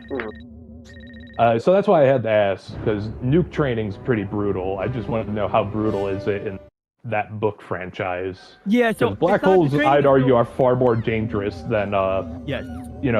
going through a nuclear shutdown or Well, here's whatever the they thing. call They that. do have to wrestle the singularity sphere into construction, but like I think like the specialists handle that. And by the time you're doing the construction, you're just building large, heavy parts and moving them into position using your EVA suit and thruster suits and things of that nature. But yeah, interesting. OSHA situation there. Not definitely not. Yeah, I can see that. Yeah, but it's more so the technicians that have to work on it, maintain things, because a fucking singularity compared to a reactor meltdown? Yeah. It's a fucking singularity. Yeah, but it Say creates goodbye to so far- anything within, what, a solar Well- system radius? I think that's beauty. It's like, so when it comes to small black holes, they have a tendency to evaporate more quickly. And of course, this is purely the stuff of fiction here. But in the real world, when CERN says they've made micro black holes, they're not dangerous at all because apparently black holes of that nature, they only get spawned because of the amount of force involved. But the problem is that you don't have the matter or the gravity or the mass involved once that initial impact occurs. And so, yeah, those black holes evaporate very rapidly. So maybe in this universe, they have a way of keeping the black hole sustained as long as it's encased in some kind of containment. But I think once the singularity sphere gets gobbled up in any poor bastard who's too close to it, I don't think it's got the range to pull in a planet. So they're doing some funny business with the physics there for sure. What was it? In order for the Earth to turn into a black hole, this entire planet has to be condensed to the size of a penny. Okay, you got me there because you know what? That kind of refutes what I just said because they're building the first black hole and singularity thing in Kiev. And you're right, it gets into the core of the Earth, and over the course of a few years, it's like causing earthquakes. It's causing weird volcanism, and yeah, ultimately the Earth does get sucked in. So you got me there, but I think in the end, and it's funny you mentioned that black hole did not evaporate. In that story, the moon remains in orbit of a black hole. So maybe it's not a stellar mass black hole, but it definitely gobbled up the Earth, and all that was left is a black hole when everything's said and done. And and actually, there's a lot of plot twist there, but crap, I got a delivery. No problem, man. I was just asking that question because, I mean, hell, I've been on a ship. And when it's one thing to have the threat of a meltdown if you're on like a nuclear sub or some shit. It's another thing entirely if you don't exist anymore. You turned into spaghetti. Oh yeah, that's a disaster. Yeah, I got you. All right, I'm gonna try to switch my phone, but I might be mute for a few minutes. No problem. Thank So, you, sir. Hey, good thoughts, Bob. Yeah, no problem. So I thought it was kind of interesting. But we were going to get to the next topic of the idea of, like, stuff like RoboCop and other stuff. Like, is it power armor, and like where does the android and where's the power armor? Like, for example, when Buddy brought up Arus brought up the fun that is Mega Man, because Mega Man has his own power armor that he can pick up. Yeah, So- I thought Mega Man was a cyborg. Oh, I he's thought an that android. armor was just him. No, he is a actual android for fighting. Okay, so no brain, no organic bits. He's just Nope. machine. That's why Mega Man 7 is one of the more interesting endings, because he legitimately decides to kill fucking Dr. Wily. Oh. Oh, I Yep. wanted to ask you, Astro Boy, is he fully machine? He's fully machine. That's not Okay. a human being. Well, it actually all depends on which Astro Boy. Wow, that redneck got me with that shotgun really good. No, if we're gonna be talking about androids, my favorite's Android 16. Well, 17, but okay. No, Android 16. You like 16? I don't know. Yeah. I like Android. I like know why you like. I know why you like your Android, but mine I like him because he actually has some words of wisdom. Fight for what you choose to fight for.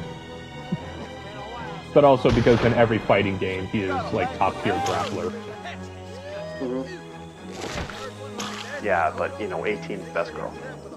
Absolutely, should never get old. Like, I mean, that is a perfect woman that will never ever age. to a point, and she hooks up with a fucking scrub like Krillin. He's a made man now. It's like, hell yeah. Yep. Yeah. More power to him. Yep. Wasn't there another android that was like pink or some shit? Oh, that's Kind of like the booze. I don't know. It's like I don't know that android, but I know which one you're talking about. Yeah, I don't like her either. I think she's android suckage, to be honest. She's there for the thirst. Oh, she is a thirst. She's the thirst droid. She's what you like to call the thirst droid. Android thirst droid. You know it's bad when the perfect being did more sucking than the thirst droid. Yep. Yeah, she's got a weird like boo aspect, and she's like a little bit of everything mixed together. It's weird. Not my favorite. Let's fill up the soda here. But yeah. And Samus's power armor is power armor, legit power armor. But her power armor is interesting because she's also like Samus is a weird entity because she was a little girl that got landed on the Krozo planet, and they thought to themselves, "Hey, look, it's a human child. It's dying. Well, let's experiment on it." Yep. Yo, are you talking about like in the game? I'm sorry, I'm back. Thank you guys for your patience. I apologize. I had to step away for a moment while Bob was making a great point, asking a great question, and giving me no an excuse problem. to, of course, expound on Hyperion is always a pleasure. But yeah. So, are you talking about in Metroid Other M when she's like the baby, blah blah blah blah, the baby? No, that's part of the actual lore of Samus. That Samus was actually she died. Well, she didn't die. She was a small child. Her ship crashed. Her people were lost, and then they basically, the Krozo took her in and went, well, you know, hey, we got this human child. Let's experiment on it, because she was going to die anyway. So they made a point to do that. Ah, I thought it was going to be like Monica Hansen. Yeah, no, they made a point to do that to her. Having Is that why she control. had is that so? The Metroid that she came into contact with, is that what gave her the gene, or did something that she have in her body already make her receptive? No, they are. No. In the series, in the OG series, when she was a child, the Krozo race saved her. But they used her body. Turned her body. They put their DNA in her, so that she could like use their suits and shit. Like she technically, yeah, that's an race. They must be beautiful people. They're bird people, actually. Bird. Back to the birds. Yeah, you know the big birds where she gets all her armor upgrades and shit? That's legitimately her. Oh, the guys that look like the Strixes from Dark Crystal? Yep. That's what those are. That's legitimately the race that actually made her. Okay. And helped her become what she is. Otherwise, she wouldn't exist normally, and that's why she became. Yeah, I've been thinking of the Strixes. As they're walking side to side. Yeah, it's a little pop. Pop almost knocked my glasses off. Now, is the power source of Samus's armor, is it in her shoulders? Is that why those are so large? I don't know why those are large, actually. They never actually explained that one. Like the boobs are that big that they go into her shoulders. Okay, it's terrible. No, her boobs No, aren't they that big. gotta offset. They gotta offset the mass. Oh, yeah, there you go. But like that's kind of insulting. She's one of the few women in the universe that doesn't have big old boobs. But they're very nice and shapely when you see them. But no, you're right. Look, honestly, Samus is a truly empowered woman. Okay, I'll say that for her. Really, I mean it. I mean, like, she don't take shit from anybody, because if somebody gives her shit, she'll hit them or use the power cannon. And in all seriousness, she goes into the caves of Bryn Star. She goes deep into no fair. I mean, if you played, what's the new game for Wii, Switch? Wii, I called it. Wow. Switch. Jet. That game gives me existential fear, man. I'm walking through that area waiting for the Emmy to get me. There are these robots that are like just super duper kill bots, and they are frightening, man. They're more frightening than the Wampas. I hate that game so much. I hate that game so much because it's not a power fantasy anymore. It's a forced fantasy. It's like you're forced to fight a battle. I really have no interest in fighting it. You kind of got a point there, because like And I get Yeah. lost in there, and then while you're getting lost, it's hard enough to get lost in Metroid without a map. And granted, I'm happy to use a map in Metroid, but now you're getting lost and you got to evade enemies. So then you basically can't really spend time mapping the area because you're too busy worrying about when you're going to bump into an enemy, and then you got to go and backtrack constantly. And constant fights, constant fucking that bullshit. That is one of the only times I have ever had a situation with Metroid where I thought to myself, you know what? Yeah, I'm done. I'm not gonna play this. I hate to say it. The only that Metroid game that I ever played was the one on GameCube, the first-person shooter one. Prime. Yeah. And other than that, I played Metroidvania-type games, typically on Flash websites.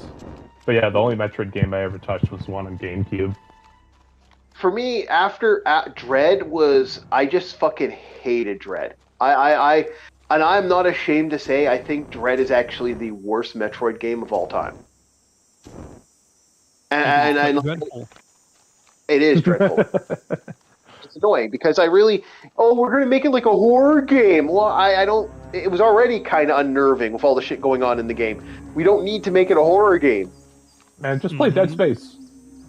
Yeah, if I want to play a horror game, I'll play Dead Space. If I want to play an awesome exploration game where you're a badass fucking bounty hunter, I feel, and even her deaths, like they tried to make her deaths a little more aggressive, and I'm like, well, I'm not interested in watching a girl get tortured to death.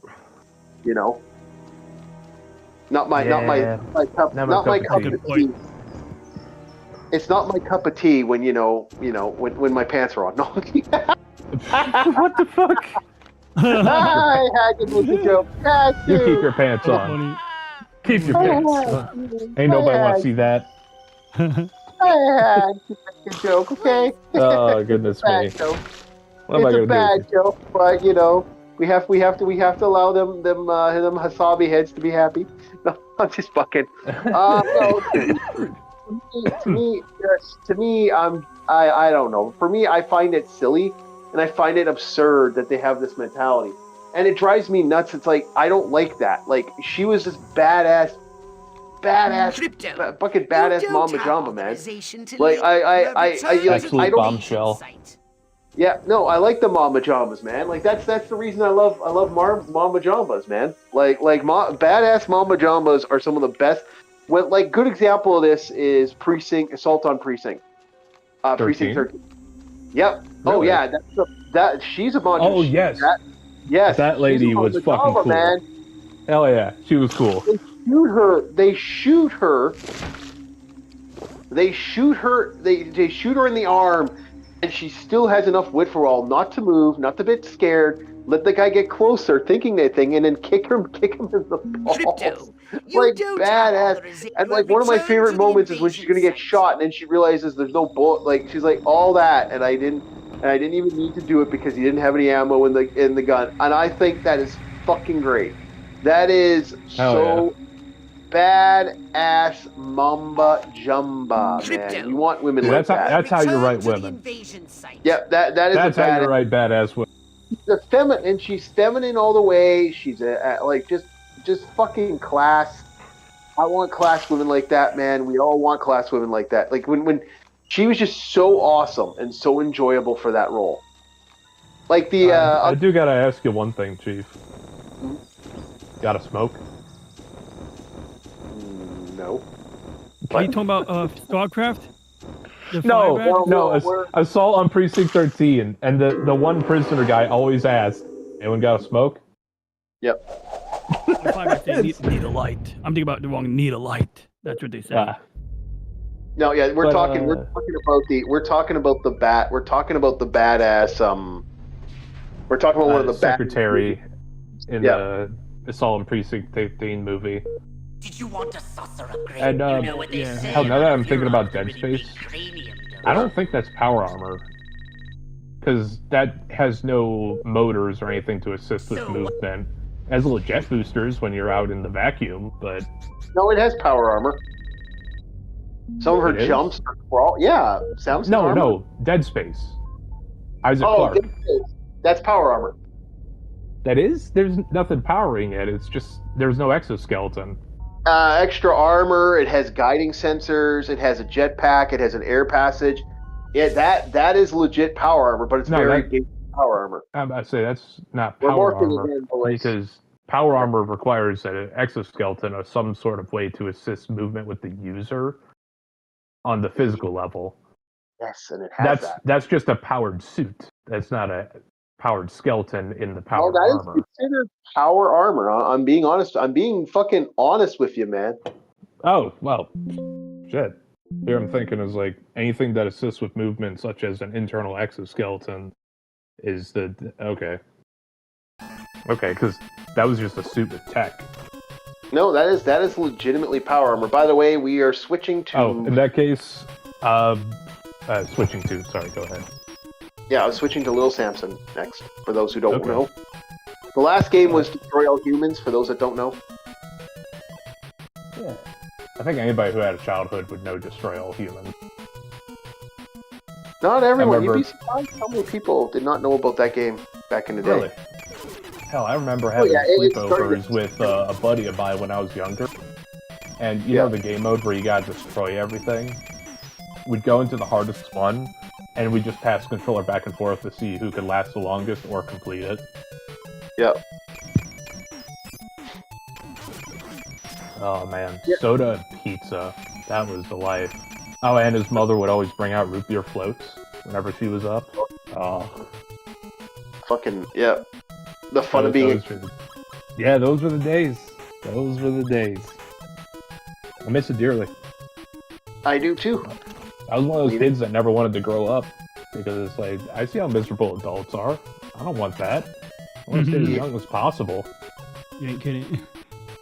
Yeah, you didn't want to grow up, were you Toys R Us kids, Bob? I don't want to grow up. Actually, I rarely went to Toys R Us. They didn't have what I was looking for. Because ever since I was like 12, I was buying 40K miniatures. Yeah, no, that was a niche. We should actually we could touch base on niche stuff because I was going to talk about the last bastion of true conventions, and I was going to talk about like the horror games on the last bastion of that value that once existed. It doesn't exist anymore anywhere else. Oh, real quick. For anyone who's played Dead Space, what's your favorite suit that you can equip? Any Dead Space. Oh, the cop one. That one's the best. Yes. Yes. The security or the police one was my favorite in Dead Space 2.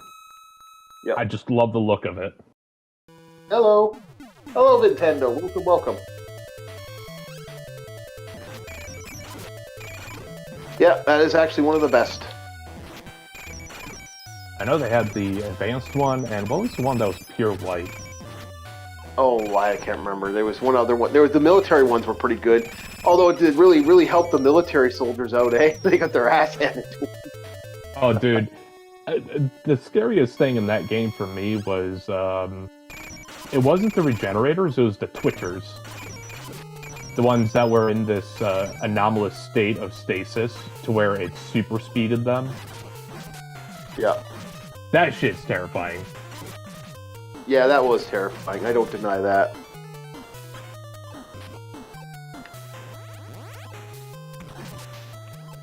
Oh, come on, Dragon. Get that what hit. about the skulls? Metal Gear Solid, the skulls, and Phantom Pain. Oh, I wouldn't know what those are. So, Okay. I guess... They're a weird hybrid of power armor and cyborg. Like, they are their armor, and yet they're not. Yeah. Well, keep in mind, power armor is any armor that is technically powered. So, you know, that could mean a lot. Shit. Oh, shit. Then we have power armor in the modern day. Yeah. How's your armor powered? Well, I have a little data slate right here attached to it. And I have an internal battery. Ergo, power armor. Because nowadays we have, on the plate carrier, you can have a little device just under your neck, and it could be like a little tablet or phone. Pull it out, see what you need to do more so. Like anything mission comprehensive, geolocation on maps using satellites and shit. Yeah. Usually, it's armor that you can wear that gives you like actual like some sort of advantage on your body or some sort of protective benefit. Okay. Yeah. Hell, my old man. He's not fond of like everybody using the technology to locate, because you can never go wrong with a map. Find the map. That was one of his concerns. Is like it seems nobody's really doing the old-fashioned map stuff, and if they are, not nearly as good. Yeah, I agree. And again, he's an old head, and yeah, you can't go wrong with parchment when tech doesn't work. Yeah, that's why I still play D&D, and that's why I have a bunch of board game pieces. If something goes wrong, I still have stuff I can do. Hell yeah. And worst comes to worst, we lose technology. I guess I'm going to the model shop and buying some tanks. 1/44th scale. Yep. Yeah, if internet went bye-bye for me, I'd be most likely just... Well, I'd still be gaming, but if we lost tech altogether, I'd have lots to do. Oh yeah. I wouldn't like it, but I'd have lots to do. Oh, nobody would, but I think we'd be a bit more stable than most. Yep. Oh, dude. Yeah, I agree with what my friend said. People would legitimately end themselves if there was no internet. If internet just disappeared tomorrow, oh, there'd be some problems. Oh yeah. I still would suck because we always want to see stuff go. We always want to see people like improve and have good things happen. But like, yeah, there's always that chance, right? Life could go fucking south. Yeah. You know the irony is, the boomer generation would be mad at people focusing too much on technology, but look at them now. They're all over Facebook. And the moment they can't do something on Facebook, they'd lose their minds. That's why I say, like, my old man said to me, "Oh, I got 500 people watching me on Facebook." I'm like, okay. That maybe a year ago, maybe 10 years ago, that would have been viable for something, but now it's not viable at all. Yeah. No one cares about that. I'll still give my old man credit. He doesn't require technology, he's just that way. The only reason he usually goes on the internet is to check in with other family members and see what other people are talking about. Well, like, even my old man, it's like, I got 500 subscribers. Dad, how did you get 500 subscribers? I sell stuff on my Facebook. Yeah, that's how you got 500 subscribers. Yeah, you're a salesman right now. I think those people are asking for offers. I don't think they're actually your friends. No, they're not. Like, that's the only reason people will fall someone like that, because they want that purchase, man. I'm not teaching my old man, but he does believe like that's a big thing. It's like, oh, I got like, you know. Then you look at his YouTube channel, it's like he's got 10. At least the man's trying. No. Yeah, he like. I get the vibe he wants me to help him make his YouTube channel more, and it's like, yeah. The boomers are evolving. I think my dad Now the does question YouTube, is but, it evolution or is it regression? Yeah, but my dad does it. He's with a group of fellow conservatives, and they do like meetings and Zoom meetings, and I think they like stream them on YouTube, and like I think they do it on Facebook, and I'm just like, Facebook is shit. But you know, like I could either way. I'm as long as he's socializing and shit. Yeah, I agree. So we're gonna move to one stage. We're gonna more game, boys. As I go to Dead Space is power armor. I'm actually thinking it's like, okay, because my whole philosophy was like a powered exoskeleton defines power armor, because outside of that it's just a powered suit. Oh yeah. That has tech. One of the most janky RPGs of all time I'm playing right now. We'll see if it kicks on. Yeah. You ever see the one they were planning to use in Afghanistan some years ago? They had it on Fox News, like in I don't know 2008 maybe, and it was like a frame that you stand on, almost not quite like Edge of Tomorrow, but sort of like Edge of Tomorrow, and you saw these large metal bars, or like they weren't really thick, but they were certainly metal bars that would be stronger than any bone in our body. And the idea was that it would assist you walking up the terrain, or various terrains of Afghanistan, and you can lift heavier objects without using your own power. Now, what I loved about Edge of Tomorrow's power armor was, like the scene when the battery dies. Like these things are good to a point, like when you're in a planned engagement. But once you have to walk away from the battlefield for a great distance, then now you're gonna be burning through those heavy ass battery packs. Yeah. See, for our early prototypes, what we should be doing is, if someone's going to have a powered exoskeleton, they need to be able to carry it unpowered. The moment it loses power, loosen up the joints. Ah, that's a good idea. Loosen up the joints, or maybe even have wheels that can like be deployed that like you can at least like coast on or something. Like what, like the little baby things? Well, yeah, or maybe even like the feet have wheels that lock in an outward deployed position when you need to roll. And heck, that could be used for like skiing around, sort of like in Gundam when the Zaku hovers on its own, thrust at the bottom of the feet on the glass windows of the interior of the colony, like in 0080. Dude, I hate this jumping. This jumping is so... Anyway. Yeah, similar to Percy Hobart back in World War II creating doctrines for tanks. We're definitely going to need doctrines on powered exoskeletons, because I'm still of the philosophy that, yeah, it's nice to have this, but the moment the power goes out, we need a contingency. So the contingency is, moment it loses power, old joints unlock, and the individual is supposed to be physically capable to walk in an unpowered exoskeleton. Actually, it's funny you mention that. I think I read that somewhere else. I forgot what book it was, but wait a second. Like, it's funny you mention because I was reading a book where there was a character who could handle, like, moving his own exoskeleton without augmentation, but it was, like, known to be a feat to do it. Yeah. Hell, I can't believe I forgot about the spirit from Halo. Oh, yeah. That is technically power armor. Yeah. And the spirits from Halo suck, so we'll move on. Wait, say again? But, wait, say that one more time, Chief? Spartans suck, boy. Well, he did lose that planet. No, okay, nice. Reach did get a reach. Like Master Chief is a bitch. Master Chief is a bitch. But at least he's got a sex bot in his head. Yeah, he's got a sex bot, but that the guy looks like a Gerber baby if you actually saw his actual fucking face. Oh my god, it's creepy. Yeah.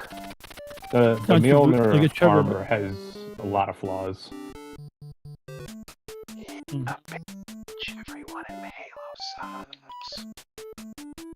I say the Spartan armor that makes the most sense to me is actually the Gungnir set and Reach. You got large flak plates, shoulders, and the helmet. The helmet's an interesting concept. Rather than having a see-through shield like a typical visor, it has a plate with like a little camera monocle to see through it. But interesting concept, but it's like, power goes out, you're blind, unless that visor can be raised somehow. Yep. It sucks. I don't like the power armor. I don't like. See. The truth is, we now know. They see. Like I've been saying it time and time again. A lot of people have been saying, "Oh, fucking Chief would beat the Doomslayer." It's like, no. Even I will say no. Doom guy is on crack. Yeah, he is. Chief would wipe, or no, other way around. Doom guy from classic Doom would wipe Chief. All right. The man can barely take a shot from a beam rifle. Doom guy has so much more in his arsenal and moves much faster. It's bad when you have to go to the novels because the video games fail to depict it properly. Yep. Yeah, I am playing Faxanadu. We are playing the classic. Imagine Chief going up against like at least like a Baron of Hell. I don't think he would have a good time. No, I don't think anyone would. That's the thing. Average person would have a problem with it. Doomslayer, however, is fucking damn near deified. And again, the guy could outrun a fucking rocket launcher for a rocket launch shot. A rocket. Yeah.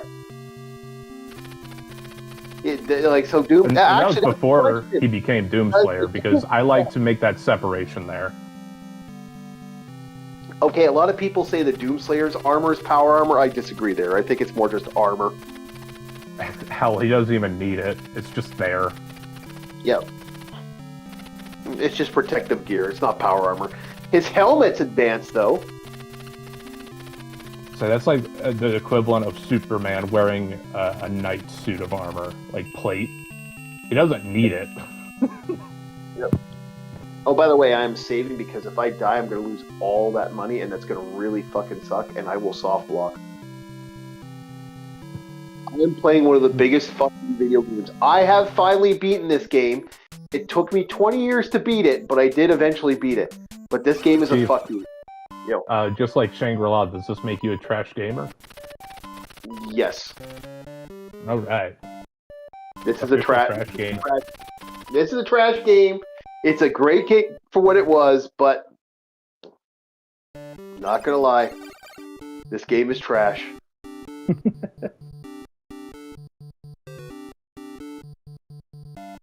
Like, even I know it's trash.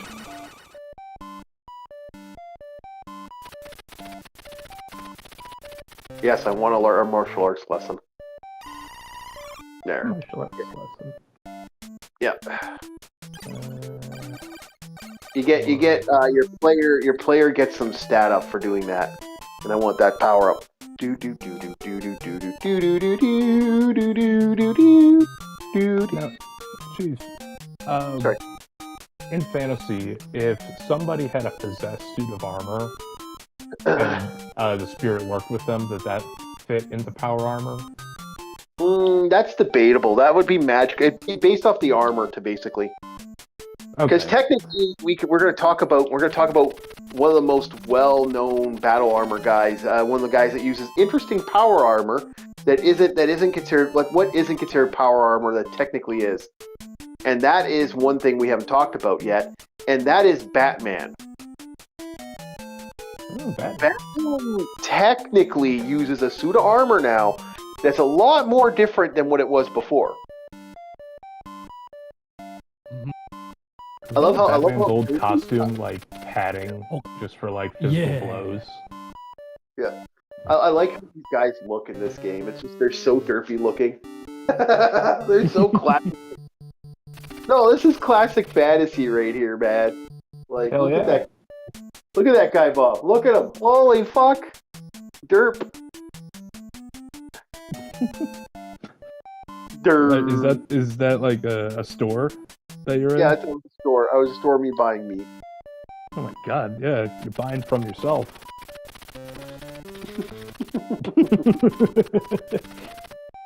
I don't know, Mr. Double Chin. I wouldn't be talking. Keep up with that little chin. Yeah. Keep up with that little Caesars. We might be calling you Big Caesar. Actually, the last time I bought Little Caesars was at the beginning of the month. Grrr. Anybody believe that? Anyone believe that? Oh, look at this guy. Just look at this guy. This guy's coming up very shortly. Look at this guy. Okay. Hell, a lot of people from Risk of Rain would have power armor then, because you have the engineer, powered suit that also can deploy turrets. Look at this guy, Bob. Look familiar? Looks just like you. Which one? You see something now? The guy that's blinking a lot? Yep, that's Bob. No, it actually doesn't look like me. No, I've seen you, Bob. That looks like you. You just need to lose the hair. It's coming, Bob. You're getting there. That testosterone, man. It hits us all. It's coming for you too. You'd actually be surprised. My old man, in his age, still has a full head of hair. Oh, okay, sure. Hey man, it's that Latino blood. All right, boys. So Batman, not taking the Hellbelt Batsuit and some of his other actual power armor, is the new modern Batman suit. I keep fucking up the thing, but yeah, is the new Batman power armor suit. Is that like legit power armor now? What do you guys think? With the Batman versus Superman, is that the one you're talking about? No, I'm talking about in general. Why is down button not? I don't know too much about him, like the Batman and the comics and the like. DJ, do you know lots about Batman, or am I going to be the official I saw the movie Batman vs Superman. I did like the Ben Affleck bat suit, even though a lot of people hated it. I loved watching that fight scene. I loved seeing him get thrown around, and how he would have been anything less than that, he would have had his guts turned into raspberry jam. But even with the armor getting chipped, it did its job. Which sometimes good armor is designed to break. Sometimes that's how it absorbs the energy of impact. But he had that cool Krypton sphere because he's a rich guy, so he could afford that one kryptonite sphere, and even that came at great expense. So yeah, it's pretty much like the extent of my knowledge on Batman wearing power armor. Okay, so the new Batman suit. I want to kind of explain the new Batman suit. For those that don't know, Batman himself has had an interesting suit lately, and that suit has been kind of fascinating for a lot of us fans who know of Batman. That no, his suit has been interesting as of late, and that he's got a suit that can now turn him on, a suit that has electricity on it. So it's really is one of these fascinating.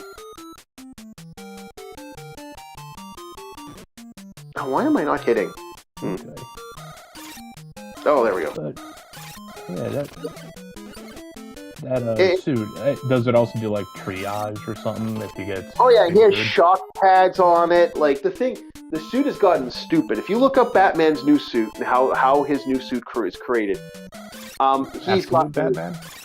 No, we're not talking absolute Batman. We're talking about 616 new Batman, as he is now. It's kind of redonkadonk on how powerful his suit. Let me look this up. 616. Okay. Yeah.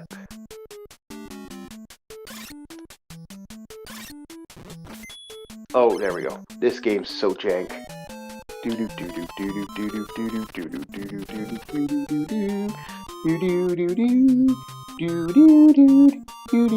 I love the music in this game, though. The music is so jank, though. I don't deny it. It's jank. It's janky. Woo! There we go.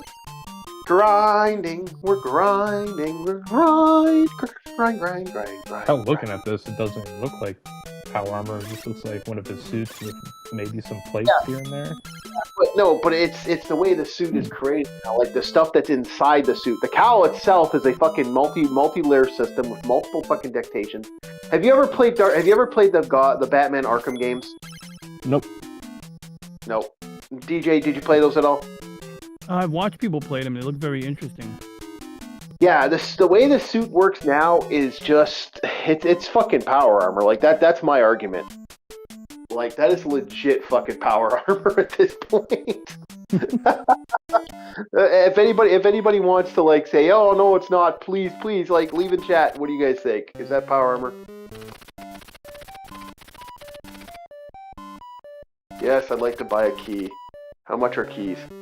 Keys are stupidly expensive. I bought a key. Thank you. Thank you for shopping. Hi, I want to buy another key. I want to buy more keys. What would you like? Honestly, it's starting to sound like River City Ransom lotto tickets. Yeah. Oh no, I wish this game had lotto tickets, motherfucker. Oh, you do not know how this guy to have all. I do not know how much I want this to have lotto tickets. I want my lotto tickets. Give me my lotto tickets. Do. We're gonna get the good music's coming soon, chat. I don't know if you guys can hear the music, but I'll see you right now. Batman. Burner. It's coming. Yeah. Do. Yeah. Do.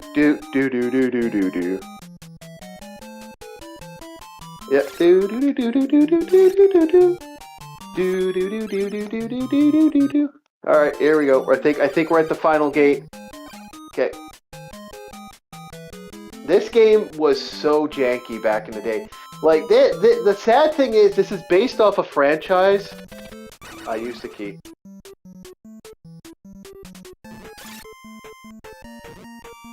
Oh shit! Yeah, I'm getting my ass kicked.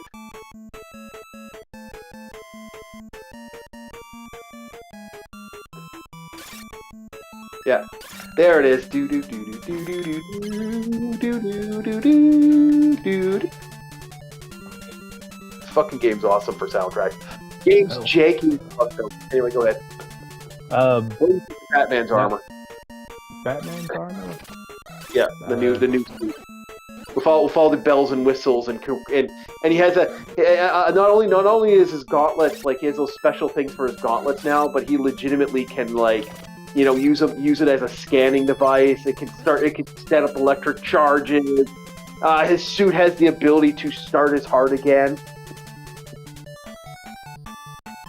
Like it's got with how we've been describing it.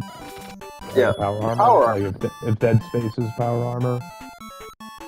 Then that is what Batman has going on. Yeah, he got upgraded as time went on. Some opponents in the Borderlands franchise have power armor. Yep. Like even though Borderlands 3 was dumpster fire, the Atlas soldiers, that's power armor. Yep. Oh, we get the fun guys here now. Even in the pre-sequel, the Doll Troopers, that's power armor as well. How much is this gear? Can't remember. Hello, I'd like to buy something. What would you like to buy? Let's see what we got. So, the shield, magic shield, and the death. Both super expensive items I can't afford right now unless I want to grind. Oh, the grind is coming, boys. This game and its grind. Fuck the grind to this game.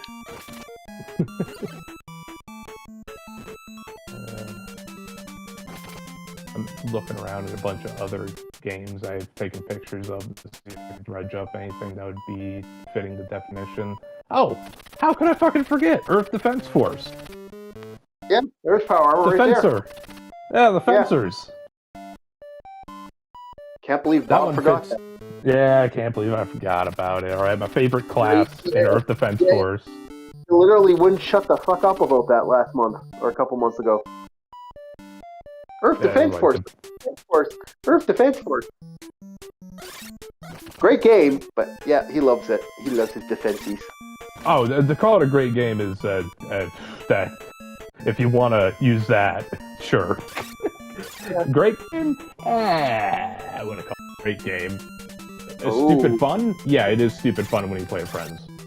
Just don't heighten the difficulty above a certain amount, or else it's just cock and ball torture. Bob is rebelling against his own thoughts. He's evolving. I'm being an independent person. He's evolving. Oh my god! We can't have people evolve. Evolving doesn't work in our society. Okay. Anyway, go ahead, Bob. Tell us all about the Fencer. Okay, the Fencer. I think the first rendition of the Fencer's arm was in Earth Defense Force 2025, and then shortly after that it was Earth Defense Force 4.1 Shadow of the New Darkness or something. But yeah, in 2025, which came out, I think 2010, it was the first introduction to them. They also had another Fencer variant in Earth Defense Force Insect Armageddon. It was like EDF-3, which took place in the United States. That was another rendition of it, where it was a powered exoskeleton. The weaponry that a Fencer can use is honestly on like ordnance level. Some of it gets really stupid. Like you start off with things like miniguns or machine guns you'd expected to be on like turret mounts. Kind of same way as like you have machine guns in where you could rip it off the tripod. But he would have that just underslung on his arm. You could equip shields, missile launchers. Unlike the other classes, you were able to dual wield weapons. So if you had one type of minigun, you could have the exact same minigun on the other arm and just have a wall of withering. He also has a booster on the back, on top of his exoskeleton. Yeah. One thing I would suggest is having a melee weapon or a weapon with dash, because you could dash forward, and typically a firearm like the Dexter automatic shotgun or the minigun would have a jump. And you can combine both of those to do bee hopping. And it turns the fencer from one of the slowest classes to the fastest. Everyone will expect them to be slow, but the moment you start mixing the boost jumps with the dash boosts, you're bee hopping and flying all over the city. And then you mix in the firepower that a fencer can equip. It gets pretty stupid. Stupid fun. And whenever your friends need a revive, just wave dash over there. Pick them up. Keep going. Be having fun grinding, which I hate grinding in this game because money grindage. Early Fencer is a bit rough. Mid-game Fencer is really good. End-game Fencer is almost god tier. Yeah. But other than that, it's just an exoskeleton that allows a user to use ordnance-level weaponry. And it has a boost pack on the back. It's very straightforward, very simple. That's what I respect about the Fencer. The one in Insect Armageddon, EDF3, did have a shield, but it was like an energy shield that takes from your power core. And instead of having the boost pack on the back to dash around, that guy was able to sprint in the exoskeleton. Probably to make up for the power usage, because you have a final ability in that one to just, overload your core and nuke everything within a 25-meter radius of you. Like the core would glow and then you just blast outward. But friendly fire is on, so definitely be careful of that one. Okay. The third iteration of it, what I think is the worst one, was the heavy trooper in EDF.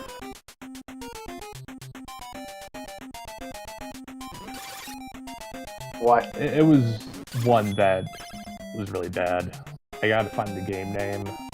I think it was like Iron Rain.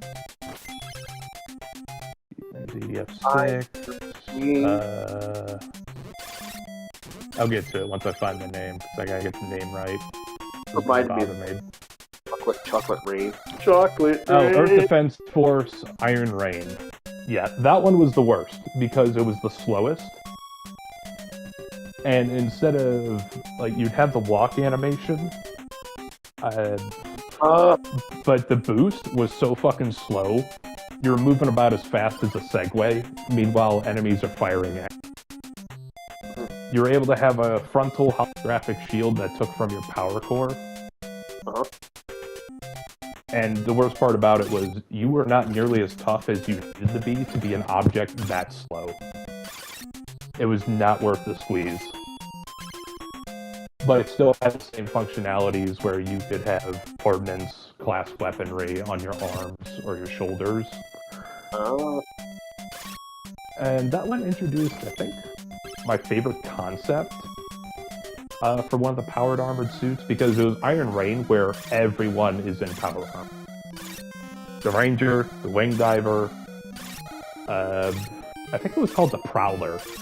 That was the unique twist that they had. The Prowler were able to use pheromones to control the giant insects, and you could do riding on them and attack with bug. I have the matchlock. And that shit I thought was cool, because I loved using the spider. It's like you're riding around on a giant fucking spider, climbing on walls and shit. And he also had... It was very much like Attack on Titan. You had these grapple hooks and boosters that would grapple onto a building, and you just spray away and just do like Spider-Man swinging with the Prowler. Oh, switch this gear here so I don't fall on my ass. All right, yeah. No, so overall, boys, which power armor are you gonna pick as your Primus armor? The one that you want, the one you're gonna go into battle with.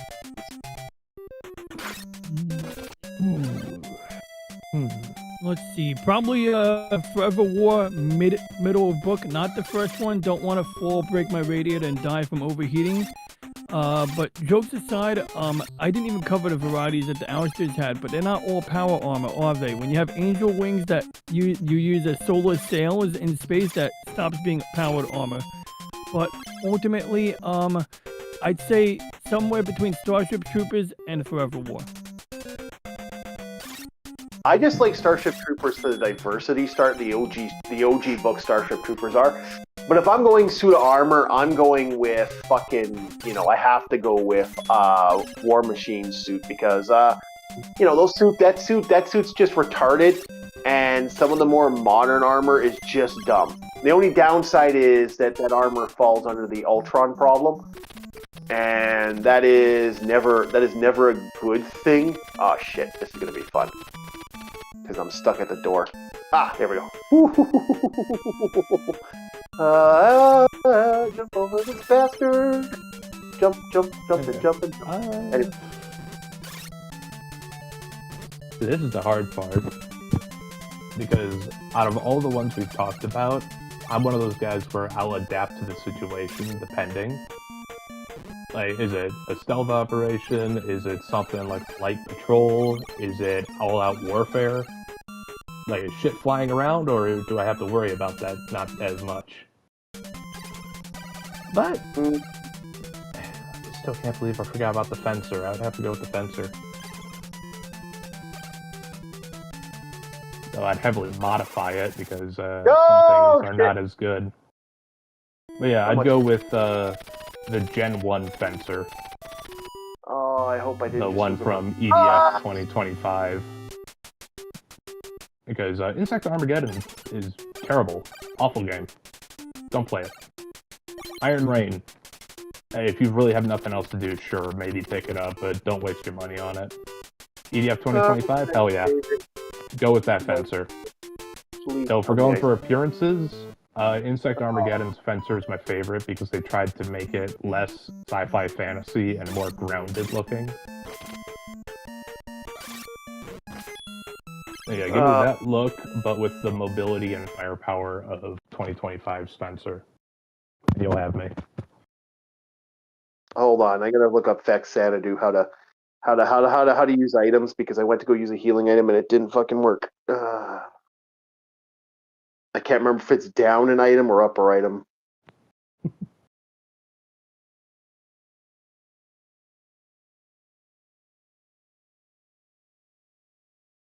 Fax Xanadu, how to use weapons. Oh, did it? No, it didn't even do it right. Whatever. Okay, so we have ours. Chief went with War Machine. DJ Ronnie went with Starship Troopers or Hyperion. Yeah, I think it's Starship Troopers or Forever War, actually. But I do have an honorable mention, Genesis Climber Mospedia. You ever hear of that one? It's a motorcycle that turns into power armor. Yep. Yeah. Okay, so I do want to mention that one. Pop Culture Mechanic. Yeah. We never talked about Bubblegum Crisis armor, which is kind of amusing because Bob kept bringing it up over and over and over again. I saw a little bit of that. That show is good. I gotta watch the rest of it. Yeah. The other power armor I was thinking of was the Wolf Brigade in Jinro. Yeah. Yeah. So I just want to shout out Pop Culture Mechanic, who gave me the name of Genesis Climber Mospedia. Pop Culture Mechanic is a friend of mine, and he knows his mecha anime. He's a great Macross fan. If you ever need a Macross fan to talk to, holla at him. But other than that, I won't give any more shameless plugs to my friends. Just thought I'd mention it since he was kind enough to give me that name drop. Yeah, Bubblegum Crisis is actually interesting because the power armor in that it actually binds to its user. In other words, the armor becomes a part of the user in some ways. That's how the creator originally created it for. Like, it actually is a sense of a living armor. And that naked episode is rather interesting. How the series one of the series ends. All the girls, their power armor gets broken up, and they're all fucking naked, and they're like in the middle of fucking nowhere. That's how it ends. I have a picture for you guys, but I won't show it because, like, I know you're not showing my screen at the moment. But I will just mention Mobile Suit Victory Gundam, the bikini attack. Look it up sometime. Yeah, I know what he's talking about. Basically, Katarzyna Luce uses women in bikinis with bazookas to distract Uso Ewing, whatever his name is. Damn translations, they never freaking give us the right spelling. But anyway, Uso is a 12 or 13-year-old pilot of the Victory Gundam, and at this point he's piloting the V2 Victory Gundam with the Assault Buster armor. And thank God he had that Assault Buster armor, because luckily he was able to shred away some of his bazooka hits since it acted a bit like a blade of armor, so he gets hit in the shoulder. So now he don't have shoulder armor on the outside, but he still has the arm, he still has the baseline, the ceramic composite armor. Yeah, And, but that isn't people- power armor, though. That isn't power armor. We've already said it's too Well, it's not big. power armor, but the bikini attack. But you mentioned naked, and then there's bikinis in this case, and that's the part that I want to home in on is the bikinis. And it is hailed as one of the most absurd moments in Gundam, but I'm all for it. And you're right, there's no power armor in this scenario. Well, Good we're point. looking on Galleon, for example, like what their little outfits are. That interesting skin tight shit, like Plug suits. yeah, the plug suits, or as my friend likes to call them, the fan service suits. Hell yeah. Yep, that's about right. We He has don't. to look at his mom, and he has to look at his mom. He has to look at his mom when she's like younger but cloned, and that's kind of creepy. Yeah. Discuss that. You fucker! Not being Doy. There we go. Dead. La la la la la la la la la la. Don't hit me, cause I want my armor. You little bastard. Blah blah blah. Actually, wait. This music's doo doo doo. Doo-doo-doo, doo-doo-doo, doo-doo-doo, doo-doo-doo, doo-doo-doo. I actually know the music to this game. It's like I played this game for 20 years straight trying to beat it because I could never figure out how to fucking beat this game. One of those games where just kicked my ass so much over the years. I fucking hate it. You gotta find DJ Ronnie, because I was gonna send him the fencers I was talking about. Mm-hmm. Do I have Yeah, a so overall, I think I do. Armor, or yeah, because I think that's the best suit of armor out there. Although we got to give an honorable mention to Beast Boy's, not Beast Boy, Blue Beetle's armor, because Jesus fuck is that stupid armor. Also keeps you living for a very, very long time, apparently. Like that shit, that armor makes you immortal if you wear it. The nanomachine armor. That shit makes you like immortal and stuff. It's like, yeah, that's good armor. Son of a bitch, you're gonna get hit. I hate this. Yeah. See, this game is janky as fuck. Like when I say this game is janky, this game is janky. There you go, DJ Ronnie. There. So, Got like, the Insect Armageddon, the one that's in red, I just love that appearance. Oh. But the one with all the benefits that I'm talking about is the second one on the right. That's the one where you could fly like a mad. So just take the Wow. appearance of the first one, but apply the aspects of the second one. And I see how like in that second one he's got like his power or his hydraulics attached to the side of the legs, a lot like the stuff I saw that they were saying they would use in Afghanistan. I don't think they ever did, but it would look like a cool prototype when I saw it on TV, and it kind of is reminiscent of that. Yeah. And Okay. one of the other key factors is the second one has a physical shield. The first one that I showed you has like an energy shield that you deploy in front of you. The best part is, you can block and shoot at the same time while moving. I love it when games allow me to do that. Yep, that is actually cool. And you But get enough players, if we were able to have at least like 20 players playing as fencers, just make a testudo of miniguns and shields. Yep. So other than that, I think we're done for tonight. I don't. Unless you guys have anything else you want to add, I think we're pretty much powered out. You're punny. Yeah, I am punny. All right. So I think we're done, boys. I don't think anyone else has anything to say. I think we're good. Is Logan today? Yeah, he's live. Okay. We're gonna send you to Logan right now. And hold on here, I will do that right now. He's playing Silver Star Story Complete, PS1, Part 4. Yep. I will send it. I will send you Logan's shot in a second there. I think he's the only one right now live. I don't think ours is live at the moment. We're gonna tune into Wolverine.